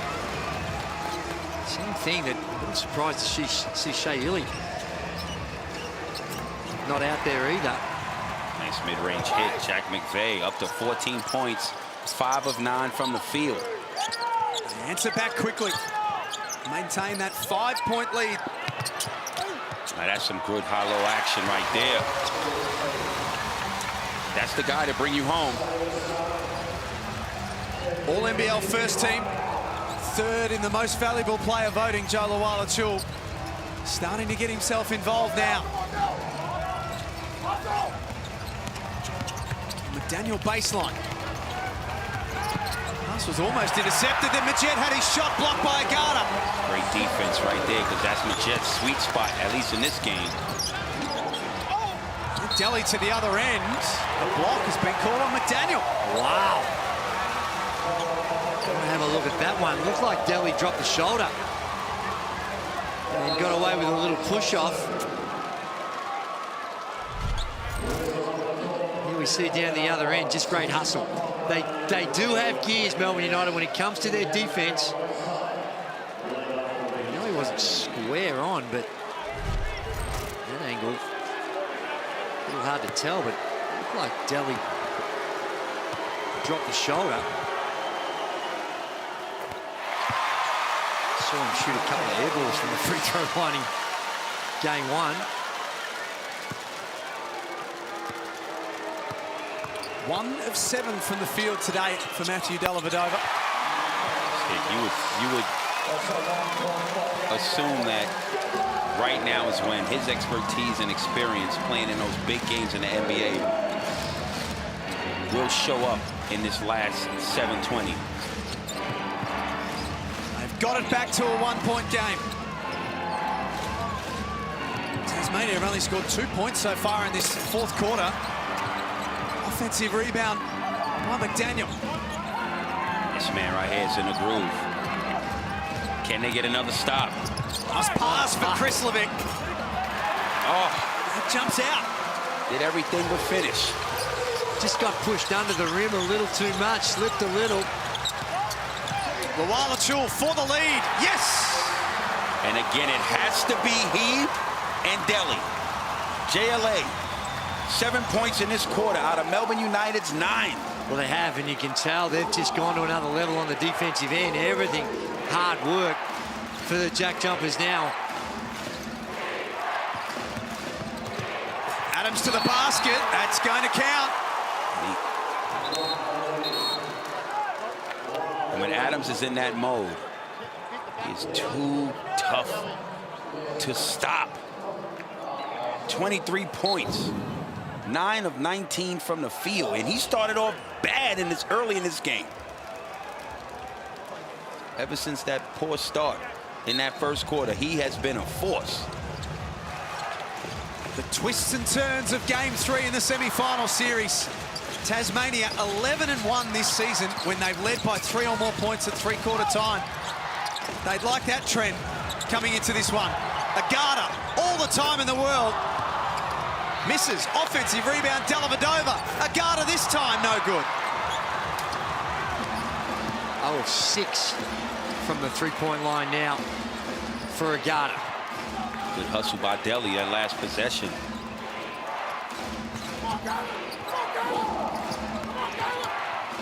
Jet dribbles his way in and then back out.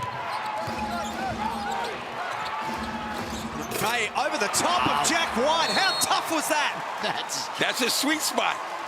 He's been having trouble in this game hitting that shot, specifically over White.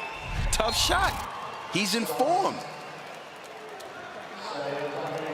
Bumping and grinding down there. Nice turnaround fadeaway.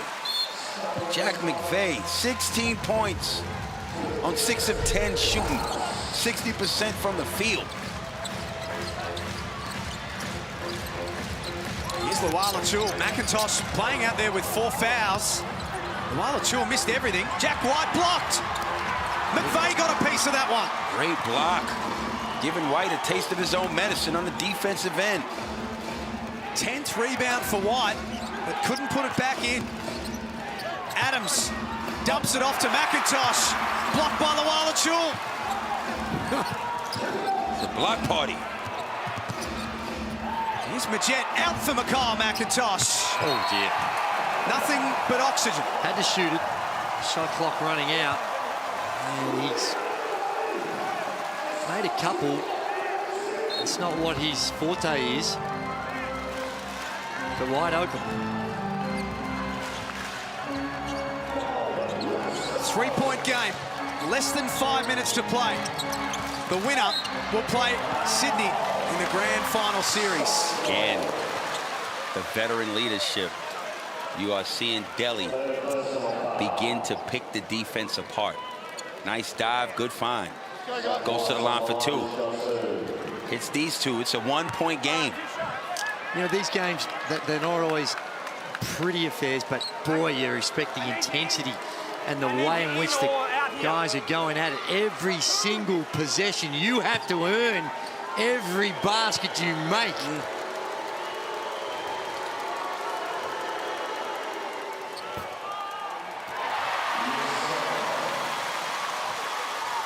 Chris Goulding can only watch on. It's like he's chipping in with a little bit of coaching advice there. You be doing something over there since you can't play. Coach, I think we should do this. Free throws. When Melbourne United lose this one, 10 of 19 now. 52% from the free throw line. It's been a problem for them all season. We highlighted in game 2, they're the worst free throw shooting team in the Hungry Jacks NBL. Adams off balance. Another offensive rebound. Number 9 in the game. The Jet bounce pass for McVeigh. That misses. 10 offensive rebounds. Here's Magette. Melbourne dodged multiple bullets. Illy drives into the traffic and draws a Tasmanian foul, their 3rd of the quarter. And that's a very important foul because that's their 4th, but Shaley is holding his ankle. Shaley notorious for putting pressure on the defense. It's great. 4 minutes to play. Tassie by 2 in the Hungry Jacks NBL.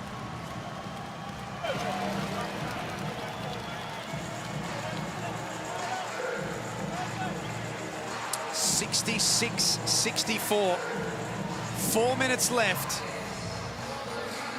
Tasmania with 2 free throws to come. Melbourne with 1. Adams has 23 points. He's the leading scorer for Tasmania. Illy, the leading scorer for Melbourne, with 18.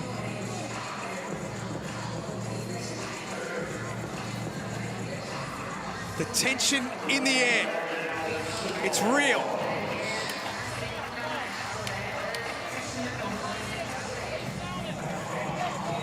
It is, and I think they're just trying to settle the nerves here, keep things in perspective.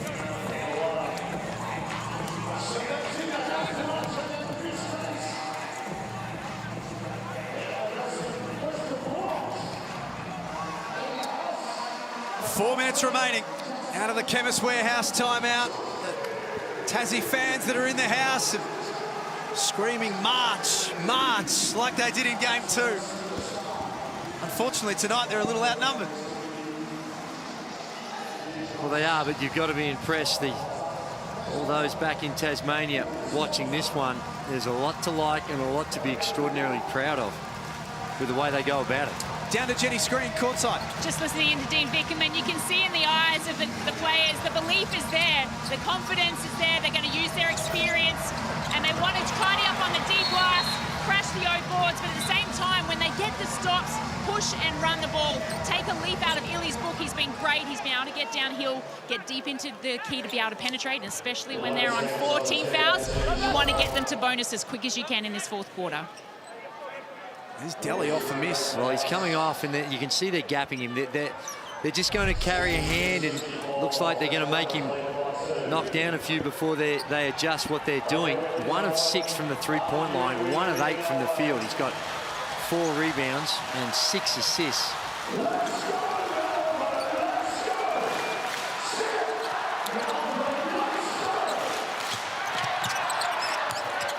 Illy with 18 points. Tough jumper. White scraps and fights and gets it back. And Melbourne can reload. Dellavedova into the corner for White. That's not working for them. Oh, my. Delhi had an absolute sitter of a putback off the air ball. Toughest one to rebound. He got the front position and then just Delhi overcooked it. Here it is, wide open. Might have got away with a foul. Oh, and Josh Adams caught one in the head. And lost a shoe. Wow. Oh, my goodness. Delhi, lucky to... Maybe the hoop gods just said, hey, hang on. You can't get away with this. We need to have you just miss this one. Because it looked like he created himself a bit of an advantage on that offensive rebound attempt. Delhi coming out with 3:24 remaining.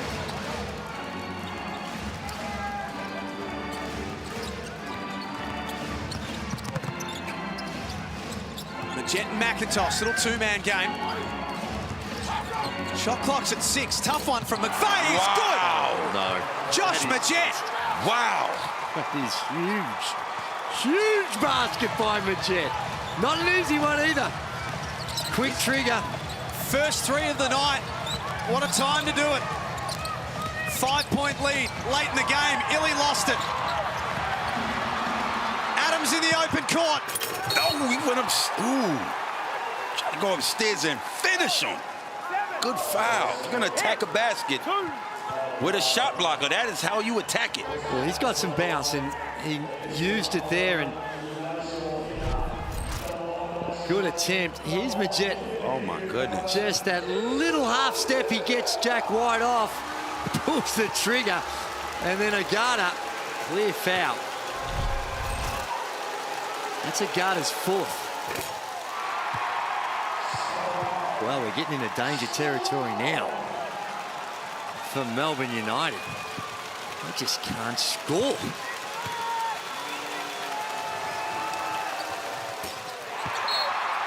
Adams makes the second. They can feel it. Jack Revolt watching on. The NBL took the leap when no one else would and put a sporting team in Tasmania. 2.5 minutes remaining. They're on the verge of a potential grand final appearance in their first season. Delhi. Life was made tough by Adams. There's White. He doesn't get it to go. It's not happening for Melbourne right now. At all. Those shots you'd normally expect to make. These guys have been making those shots all season long. But when it's mattered most and the pressure's at its highest, they're coming up short. Look out. McIntosh crashes the offensive glass. Another offensive rebound. Number 11. Less than 2 minutes left. The man with the hot hand with the ball. The double comes for Adams. No. That was adventurous. Still plenty of time for Melbourne. They need to have successful trips down the floor. Adams blew it up. Great defense, great hands, that possession. Thought JLA would have went one-on-one right there. He opted with the pass, and good hands by Adams. Scott Roth giving out instructions. 1 minute and 35 seconds away. Well, the odds are right with... Oh, my goodness. This stop, this possession is absolutely critical for Melbourne United. call a timeout. They want to make sure Dean Vickerman understands how important this is. This is it. This possession here. This is it. Based on what we've seen and the way they're going to use the clock, it's going to be tough if they can't come up with a possession here, and just the hustle. Melbourne United lead the rebound count 39-33, but 14 offensive boards going away. This is it right here, Gaze. Melbourne United have to score to keep their hopes alive. Well, they do. You just said it. Well, this game's been about missed free throws, 10 of 19. Offensive rebounds given up. Offensive rebounds. Well, both teams turnovers given up their fair share of offensive rebounds, but the turnovers the other big factor. 14 to Melbourne United, only 8 to the JackJumpers. 6 of 26 from the 3. That hurts. You know, 9 of 30 is not a whole lot better, but you know, 30%, you're sort of around the number, but it's the time when they've come as well. They've come at some big moments. Jack McVeigh. It's been big for them. Josh Magette marshalling the troops. It's a movie. Hard to comprehend. This is the enormity of what's taking place. It's one of the great all-time stories certainly in basketball history. Inbound play. Jack White flies. Could not have got a better result for Melbourne United, because they get the 2 and Jack White goes to the free throw line for the three-point play. A beautifully executed play and a spectacular pass, and look at the finish.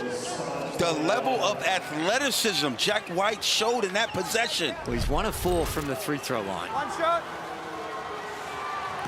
Keeping the season alive. Oh, even better. Get another possession. Zagata bombs away. White, offensive rebound, takes it himself with the left hand. Oh, my. 3-point game. 1:26 remaining. Extended pressure from Melbourne. Tasmania works through it. And Agata commits their 4th foul of the quarter. They didn't need that foul. Still enough time. Only a 3-point ball game. Oh, man. It does stop the clock, but it puts Adams and Agata fouls out, and you send an 80% free throw shooter to the free throw line. Now that 80%. Oh, he's not at the free throw line. That's their 4th foul. One more to come. My bad. One more to come. Against Jack White with those 2 big plays. Huge. Brings it to a 1-possession game. The tension, the nervous energy.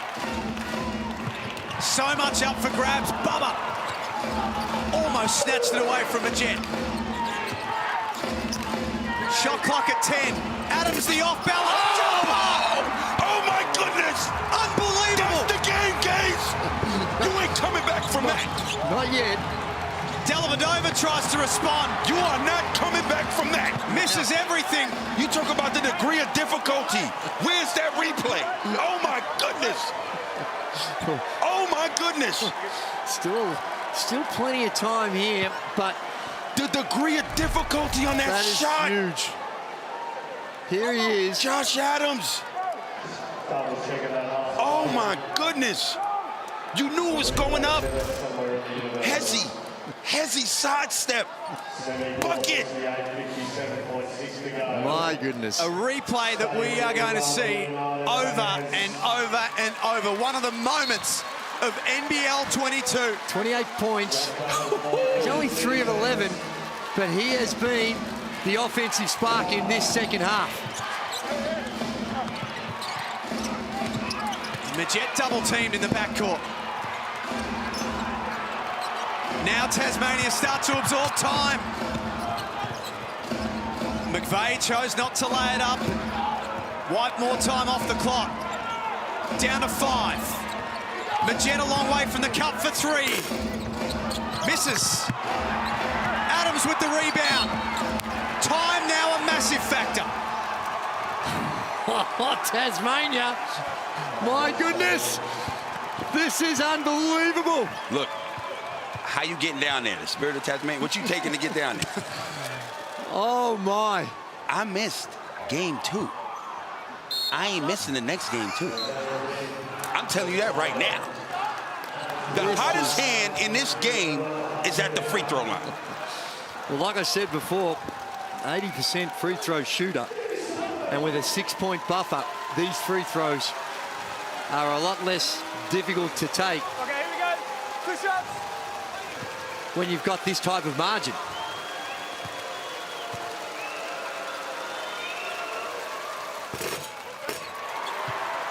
It's the first. Leaves the door open slightly. You can hear Dean Vickerman barking on the sidelines. It's going to take something very special from Melbourne now. They've got no timeouts left either, so they can't advance the ball. Luala puts the ball on the floor. The tip in is good from White. There's still a little bit of life left. There is life left. You just try to just maybe go on standby before you book those tickets just yet, Corey, because White, who's been terrible from the free throw line, as the entire United team has been, he's been 1 of 5. They're 10 of 20. Free throws really costing Melbourne United.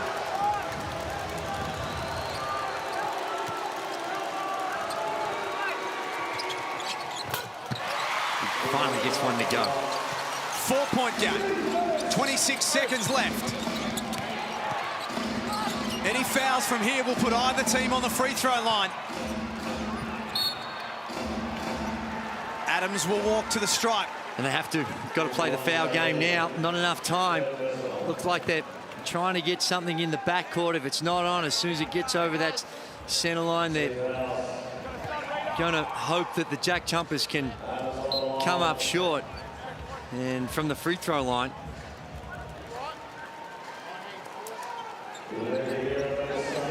Wow.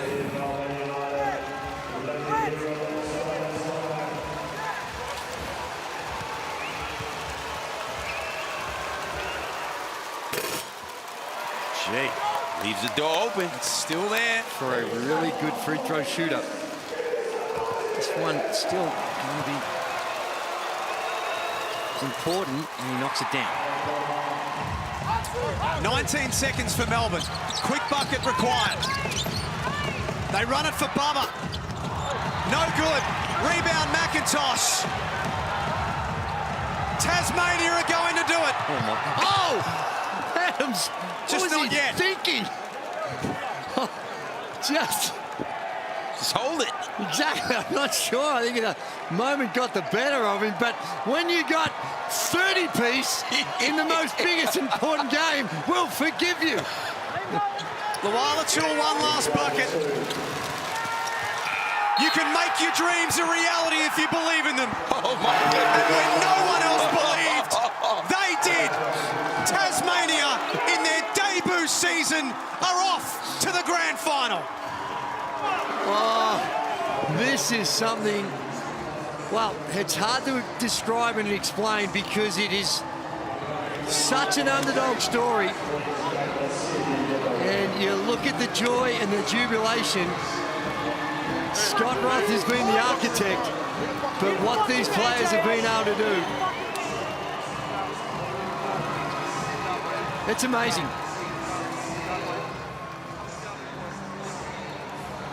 Incredible.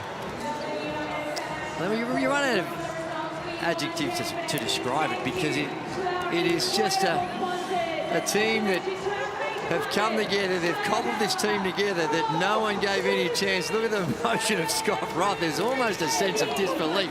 And their main man, their big ticket item, he's got 11 games. He's in street clothes on the sideline. Unbelievable. Season 1 and they're down to the last two. Every tipster that you could find had them as a bottom three team. And fair enough, on paper what they assembled was going to take some building. They went about their business quietly. They were 2 of 8 in their first games of the season and had only beaten Brisbane and New Zealand. They won 7 of their last 8 to make the finals. And now they're into the last 2. Oh, dear. And they held this elite scoring team, 15 points in the second, 14 in the third, and somehow we're able to keep them to 19 in the fourth. This is going to be an emotional one. Here's Jenny Screen with the coach. I am here with Coach of the Year, Scott Ross. I'm not crying, you're crying. How special is this right now? Talk me through it. Well, hats off to Melbourne. They're heart of the champion. Great fight from them. He's a hell of a coach, and I don't know what to say other than we continue to defend the island and make the state proud. You talked about protecting the island, and you did. You came and you beat the defending champions on their home court. No one believed in you. Everyone was writing you off at the start of the season, but you must have believed in your men, and you showed them what it was all about. Yeah, we just did the work and went through the process and never got ahead of ourselves. And when we were 2-6, we were close, and we felt we were close, and we just stuck with it. It's just a credit to these guys. They just rally around each other, love each other, and it's a special group. You got some blue-collar workers, but you got some studs as well. Josh Adams, he was sensational tonight for you guys. He took the team on his back. Yeah, he was a monster in the second half, and he was an emotional wreck, and we're just trying to calm the storm with him. And, you know, he hadn't played very well in the first 2 games, the caliber that he's capable of, and he saved the best for last. Now, you've got, obviously, grand final coming your way in your debut season as a coach and as a team for the Tasmanian JackJumpers. You got a colossal outfit in Sydney coming your way. How are you going to get that one done? Still ride the Cinderella story? I ain't worried about Sydney. I'm going to enjoy this evening and have a cigar and drink a glass of wine and enjoy tomorrow, and we'll worry about Sydney when it's time to get to them and just embrace these guys. It's been a celebration all year for us, and we continue. Is there anything you wanted to say to all the Tasmanians that are probably watching right now? Yeah, obviously the fans have been fantastic. We're coming home. They're coming home winners, and they're going to the grand final. Congratulations, Scott. And they are going to have a grand final series in the Apple Isle. Game 2 will be at My State Bank Arena. And you can see the emotion, and you see how much it means. Of course, it means everything to all the coaches and the players that play this game. But what they've been able to create, and right now, there is not a better sporting story, and we're blessed in this nation to have some incredible sports stories and a sport nation, but this is, to me, the best story going around at the moment. And it may not have been possible had it have not been for this man, Josh Adams, alongside Jen. He is the man of the moment, Josh Adams. I'm just going to keep it simple. How's it feel? We're on top of the world right now, but we're trying to keep the same mindset of next game. You know, we got Sydney next, but this is a surreal feeling, especially to do it here against, you know, the reigning champions. Did you actually honestly believe that you had an opportunity to do this? Most clubs are writing you off. Most people in Australia were writing you off. Did you honestly think you guys could get to the grand final? Absolutely. That's the only reason we're here. We believed it from the beginning, even when we were 2-7. You know, we just bought into it. Talk to me about your coach, Scott Ross, Coach of the Year. There's something about him, isn't there? He just instills some kind of belief in you. Yeah, you know, he lets these guys play, myself included. We play free, we play open, but he has assembled an incredible group of guys and an incredible coaching staff, and that's the reason how everybody was able to buy into that belief and the culture of the JackJumpers. You've got this theme about protecting the island, and that has been something that has rung through throughout this whole season.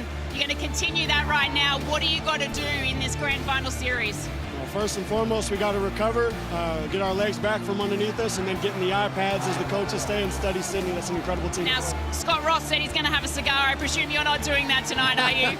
Hey, the NBL cast knows I'm going to have a bottle of red, though. You enjoy that bottle of red. You earn it with the way you play tonight. Congratulations. Good luck in the grand final.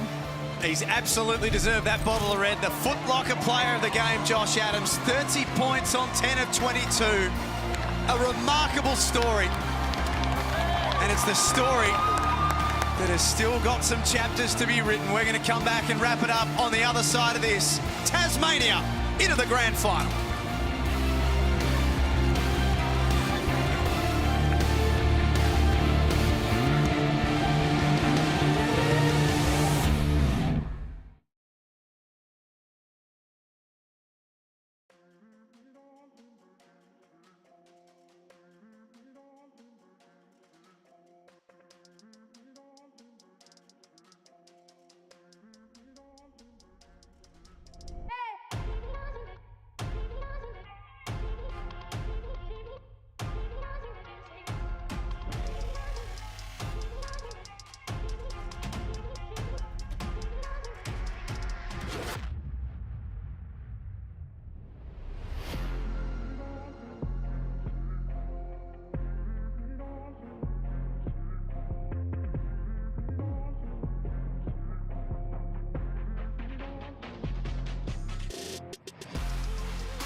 Welcome back to semi-finals basketball in the Hungry Jacks NBL.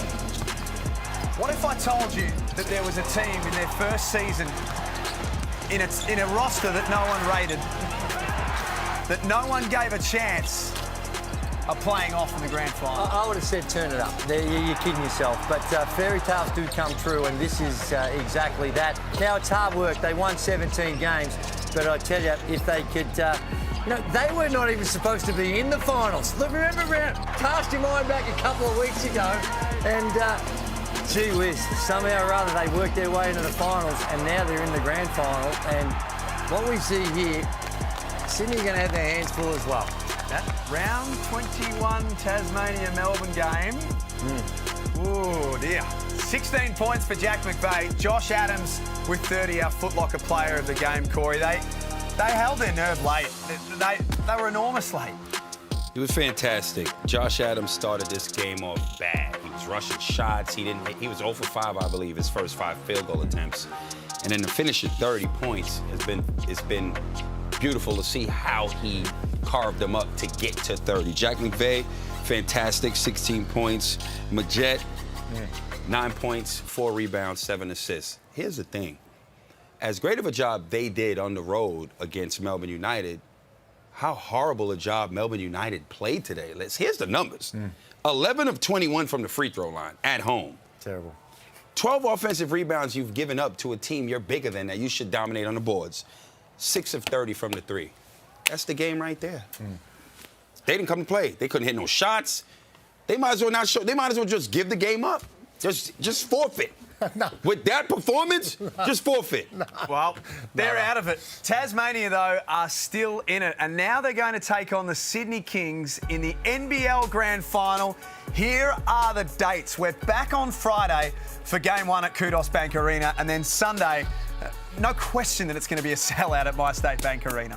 It is, and the Kings are going to have their hands full because of the way they play. They're scrappy, they're tenacious, they never say die, and they're coming out there and they're getting the ball to the people at the right times, and somehow or other they can, respectfully make it a real scrappy game, and that falls right into their sweet spot. Now, it's going to be a hell of a lot harder when you've got the league MVP and some of the talent that Sydney... It goes up another level, I think, against the Kings. But, hey, we've learnt this year, don't tip against the JackJumpers, and certainly don't doubt the JackJumpers. Dare to dream. On behalf of Gazy, Corey, Jenny and Maddie, and, of course, our team behind the scenes who have made it all happen for us tonight. How could you not smile after what you've just seen? We're back on Friday for Game 1 of the Grand Final Series. Until then, stay safe, and thanks for watching the Hungry Jacks NBL.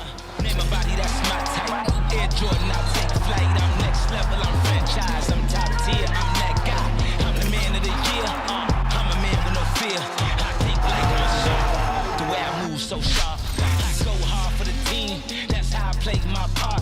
I'm solid like the foundation. This program is brought to you by Hungry Jacks and Bunnings Warehouse.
everyone. Thanks for waiting.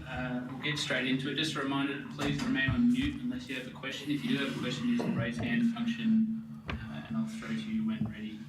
First person with their hand up is Jared, so I'll go to you to start. Hey Scott, Jared from the Mercury, mate. Hey Jared, Congratulations. appreciate it, thank you. You as well, Clint, obviously. Scott, I guess how are you feeling, mate? Well, a few things. Melbourne United is our champions, and they showed the heart of a champion tonight and got dealt a bad blow with Chris being out. I wish he was actually in this game.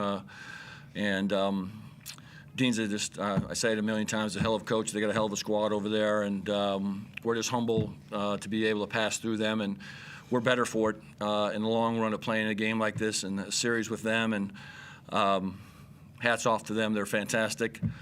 Our guys were gritty, tough, never give up. Just incredible effort for our group, and to defend the island again and impact the state like these guys have done is just a fantastic thing for our group and the state. And yeah, I don't know what to say other than we're just blessed to be in this position and humbled by it. Has it sunk in, Scott, yet? First time an expansion side has ever made the NBL Grand Final series in its first year. How do you feel about that? Well, you know, obviously it's a tremendous thing. I think it's hugely important. I think for the league, I think it was just a great story throughout the year in general. I think we've impacted Tasmanian basketball for kids and young females growing up and children, and to rally around this sport and embrace it. And it's so impactful, and sports are so impactful, and just a huge moment, I think, for Tasmania in general in a short period of time. We've touched on it multiple times. You started the season 2-6. What does it say about the team to start there and now be where you are today? Well, they never wavered. You know, we said it multiple times when we were 2-6, and we had 3 or 4 games that we were right there to win, and we kept saying we're close, and no one wavered, and we kept doing the work and kept defending and kept going through our practices and going through our structure, and gradually, like I've said before, guys started to get a little more comfortable in their roles, and our defense was steady and strong throughout the season, and that's what it was built on. And yeah, we just stuck the course, and it's a credit to these guys of just to buy in. And again, you know, I'm so appreciative of this group. You know, they gave me the privilege to coach them and trust me with their careers this year in a new adventure. And this guy right here next to me was one of the key guys that I wanted with me to go on this trip with me. And his leadership and Weeksy's leadership have been fantastic with the group, and it's a big moment for us, obviously. You've been very open of how proud you are of the team this year, Scott. What emotions, I guess, are running through you now, and it's particularly when the siren went? You know, it's obviously unbelievable, and the first thing that ran through my mind was obviously my wife and daughter back home, who are up in the middle of the night these last 2 or 3 weeks watching every moment and texting me after every game, and just being able to share that. I had a little quick FaceTime with them right after the game on the floor, which was incredible, and I wouldn't be here without them. And you know, they saved me when I was about ready to pack it in here and go home. Absolutely. And Clint, to you, mate, congratulations. How are you feeling? Stoked, mate. I mean, the amount of work and effort this group's put in, they deserve it. And to be on the biggest stage in professional sports, competing for a championship, I mean, you would have seen their faces, the jubilation. I mean, they're wrapped, mate. We know we're not done, but to come this far with the group and the minimal time that we've spent together, they can't wait to get back out there next week, and sure as hell I can't wait to get back on that home floor back in Hobart, because that place is going to be rocking again. Clint, when you signed on with the JackJumpers, could you envision anything like this in the first season? There definitely wasn't a focus on this. A lot of our talks and focus was built around building a sustainable foundation, a sustainable culture where it may take 3-4 years to put that foundation in, and we knew as a group we may not get the rewards straight away, but when you maybe 5-10 years down the track, the guys that followed after us would get to compete for championships and have 17-18 win seasons, but this group has just said, stuff that, let's try and do it straight away. And yeah, I guess you've seen I guess the work we've put in, the changes we've made, and how we play. But I guess one thing that hasn't changed is the determination to play for each other and invest in each other. Thanks, Scott. Just one more from me. Sure. J.A. put in a huge performance tonight, scored 30 odd. He started a bit shaky, but continued to be aggressive all night. What did you make of his performance in such a vital game? Yeah, I mean, I was hoping all along in the last game or two, that he was going to break out at some point. He wasn't quite there, and he had some frustrations going on here and there, and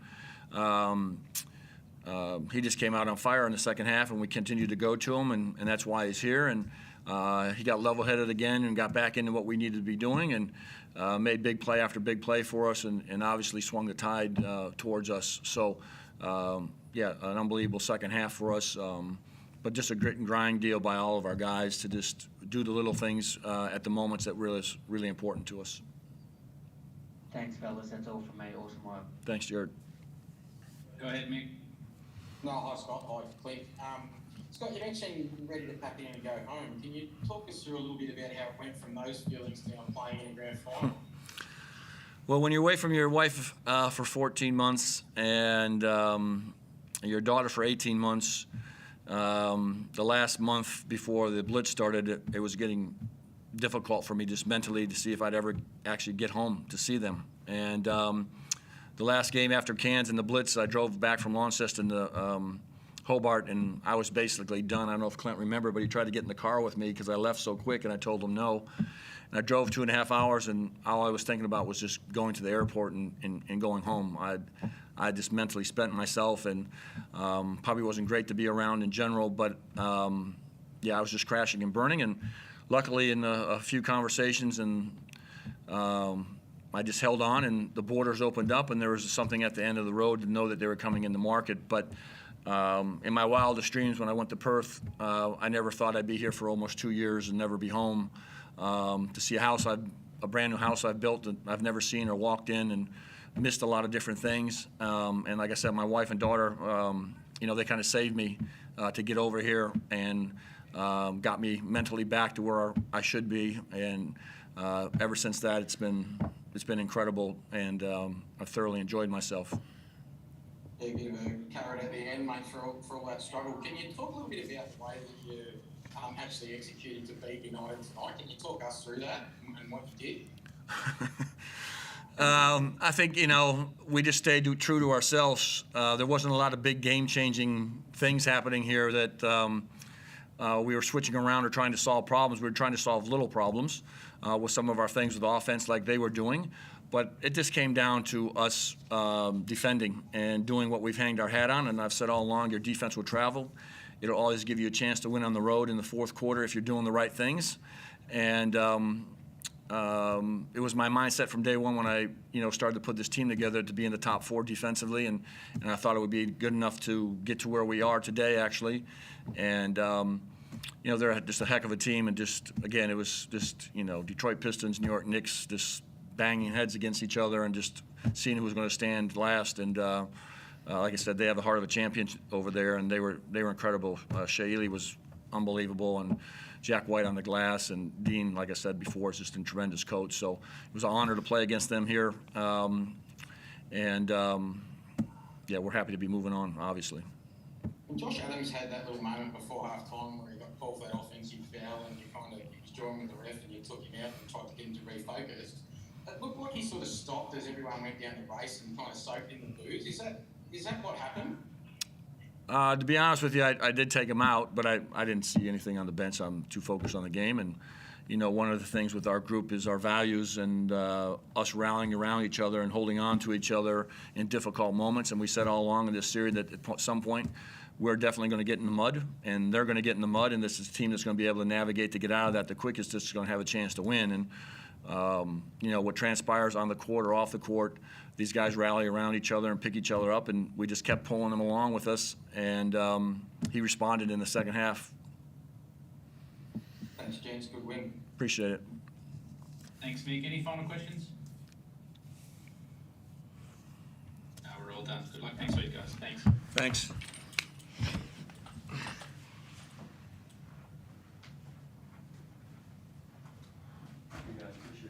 Good job, guys. Gracias.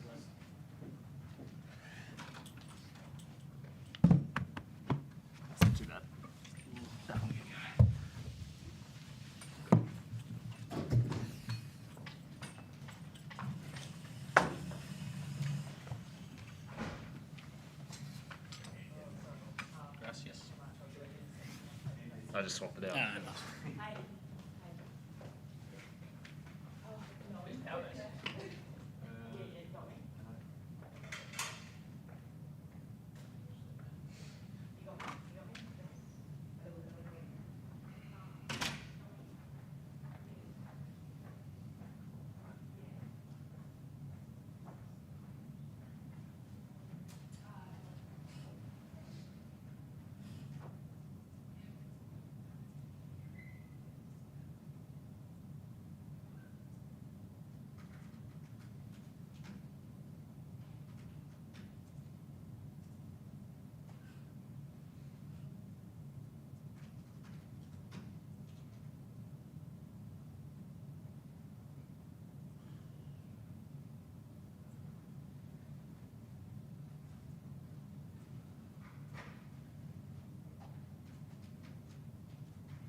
I'm only here so I don't get fined. Surely your mics are on, man. Oh. Go ahead, Mick. Hi, Dean. Hi, Shay. Sorry about the noise. Dean, can you just talk to us a little bit about how you're feeling after that? Yeah, the meeting that you have with players and staff when your season's finished and you don't achieve what you want to achieve is always a really challenging meeting because you know that group's not going to be together in its entirety again. So, there's a lot of disappointment. I thought when you talk about the game, we had good runs, but we also had some down patches, and the one down patch, I think it was end of the third or start of the fourth, that got them a pretty hefty lead, and we still made a fight back, and so I can't question some of those areas of the game tonight. Adams, we'd done a good job for the series, and then he has 21 in the second half, and credit to him. He's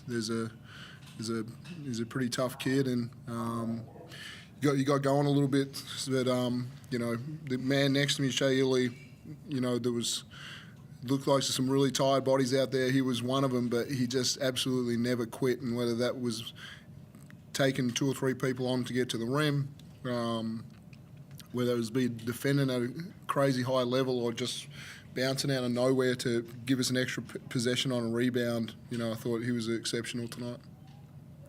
Well, we've obviously seen the result, but how hard is it to adjust when you lose your captain and your best shooter an hour before tip-off? Yeah, we had some idea at shoot-around today that he was not going to be available.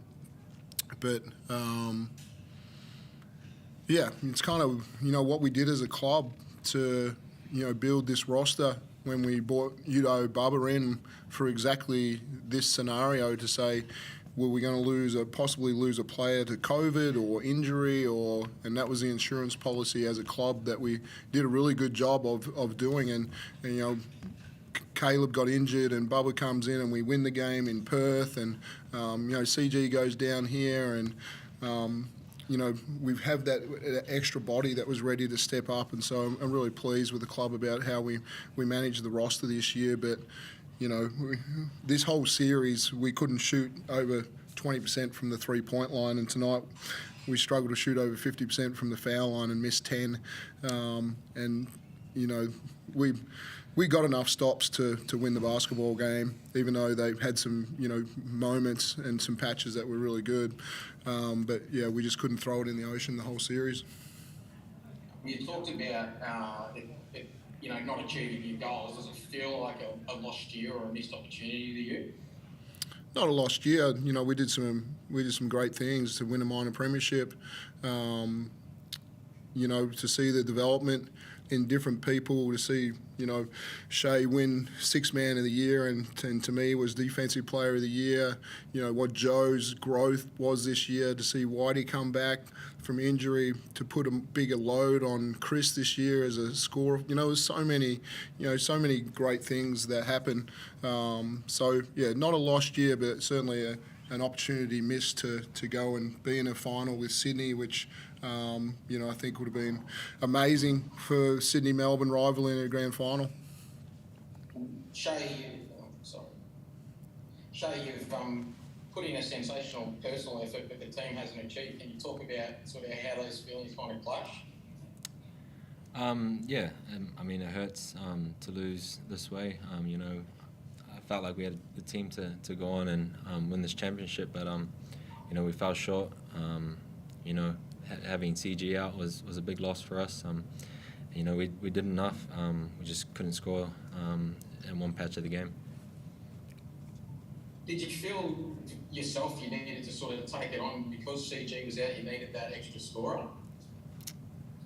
In a way, I just felt like we were a bit stagnant. I kind of felt like we were trying to find Joe, and we just couldn't get passes to him in the post. We were pretty bad in the area, trying to feed Joe. I had 4 turnovers trying to get that ball to Joe, and we just needed to do a better job in getting him shots. Was it a strange atmosphere for you, just given that, obviously John Kane is usually pretty heavy parochial Melbourne. There was a lot of JackJumpers noise and support there.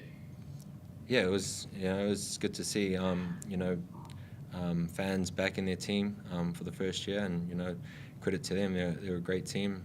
They showed the fight that they need to get to the finals, and, it was tough. It was a tough series, and, all the best to them in the final.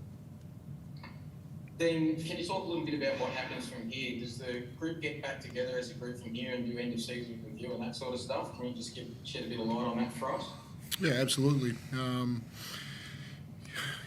We'll get together, put our plans together in place very soon, because we've got people that have got commitments straight away, and some of those are NBL1, some of those are different commitments. So we'll try and get those exits as organised and quickly as we can done, and fulfil the commitments to the club, and then already teams are heavily working on free agency, and so that's the next dive for coaches. But it's just a normal process after the season.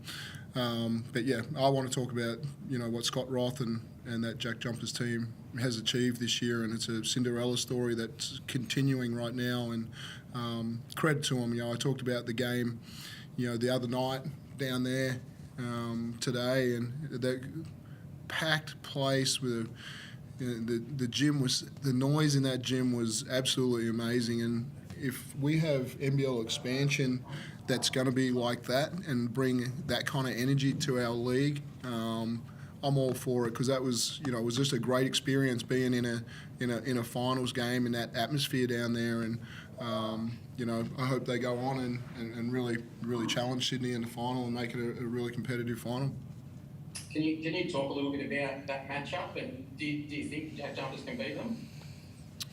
JackJumpers can beat anyone. They're so committed defensively, and Sydney are just so talented offensively, and so it'll be a battle of two styles a little bit, and over the course of 5 games, that JackJumpers are never going to quit on any possession, and I'm sure they'll have some patches where they really make some runs, and Sydney will get hot for patches where they make a lot of shots. So I'll looking forward to it, and this was a hell of a tough series that has prepared the JackJumpers well for what they face moving forward. Thank you, gents. Thanks, Mick. Any final questions? Chris? Sorry, I had one for Shay, if he doesn't mind coming back. Sorry, Shay. It's a difficult time to ask you this question, but you've had an incredible season. Are you proud of what you've been able to do personally this season? And in some ways, do you feel like Joe keeps telling us, that maybe it's the wider community that's just only starting to notice everything you've been doing for a long time? It's credit to Dino and the coaching staff for trusting in me, and credit to the boys for kind of getting me in spots that I can just play my role. I always say I'm the greatest role player, because whatever you ask me to do, I'll try and go out there and do it. Just quickly before I let you go, guys. Dean, following up from that, how proud are you of what Shay's been able to do, and what sort of a player he's been able to turn himself into? Yeah, you look at since he's been with us, and being with Mitch McCarron and Delhi, and there's just moments throughout these seasons to say, he's so close to or better at different times than the guys, and so that's why he ends up starting the last how many games, and because he's just so valuable to the team in both at the offensive end and the defensive end, and I just love the growth as more of a complete kind of player, and we saw at times over the last few years that we asked him to cook himself in 4 minutes, and now we're asking him to play 6 minutes straight, and just to see the motor continue to grow and be able to play at that high level for longer. So what do you play 30 minutes tonight or something like that, and absolutely spent, and you're going to get that from him absolutely every game. Any final questions? We're all good. Thanks very much. Cheers.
Give it up for the Melbourne United Super Bowl.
Thank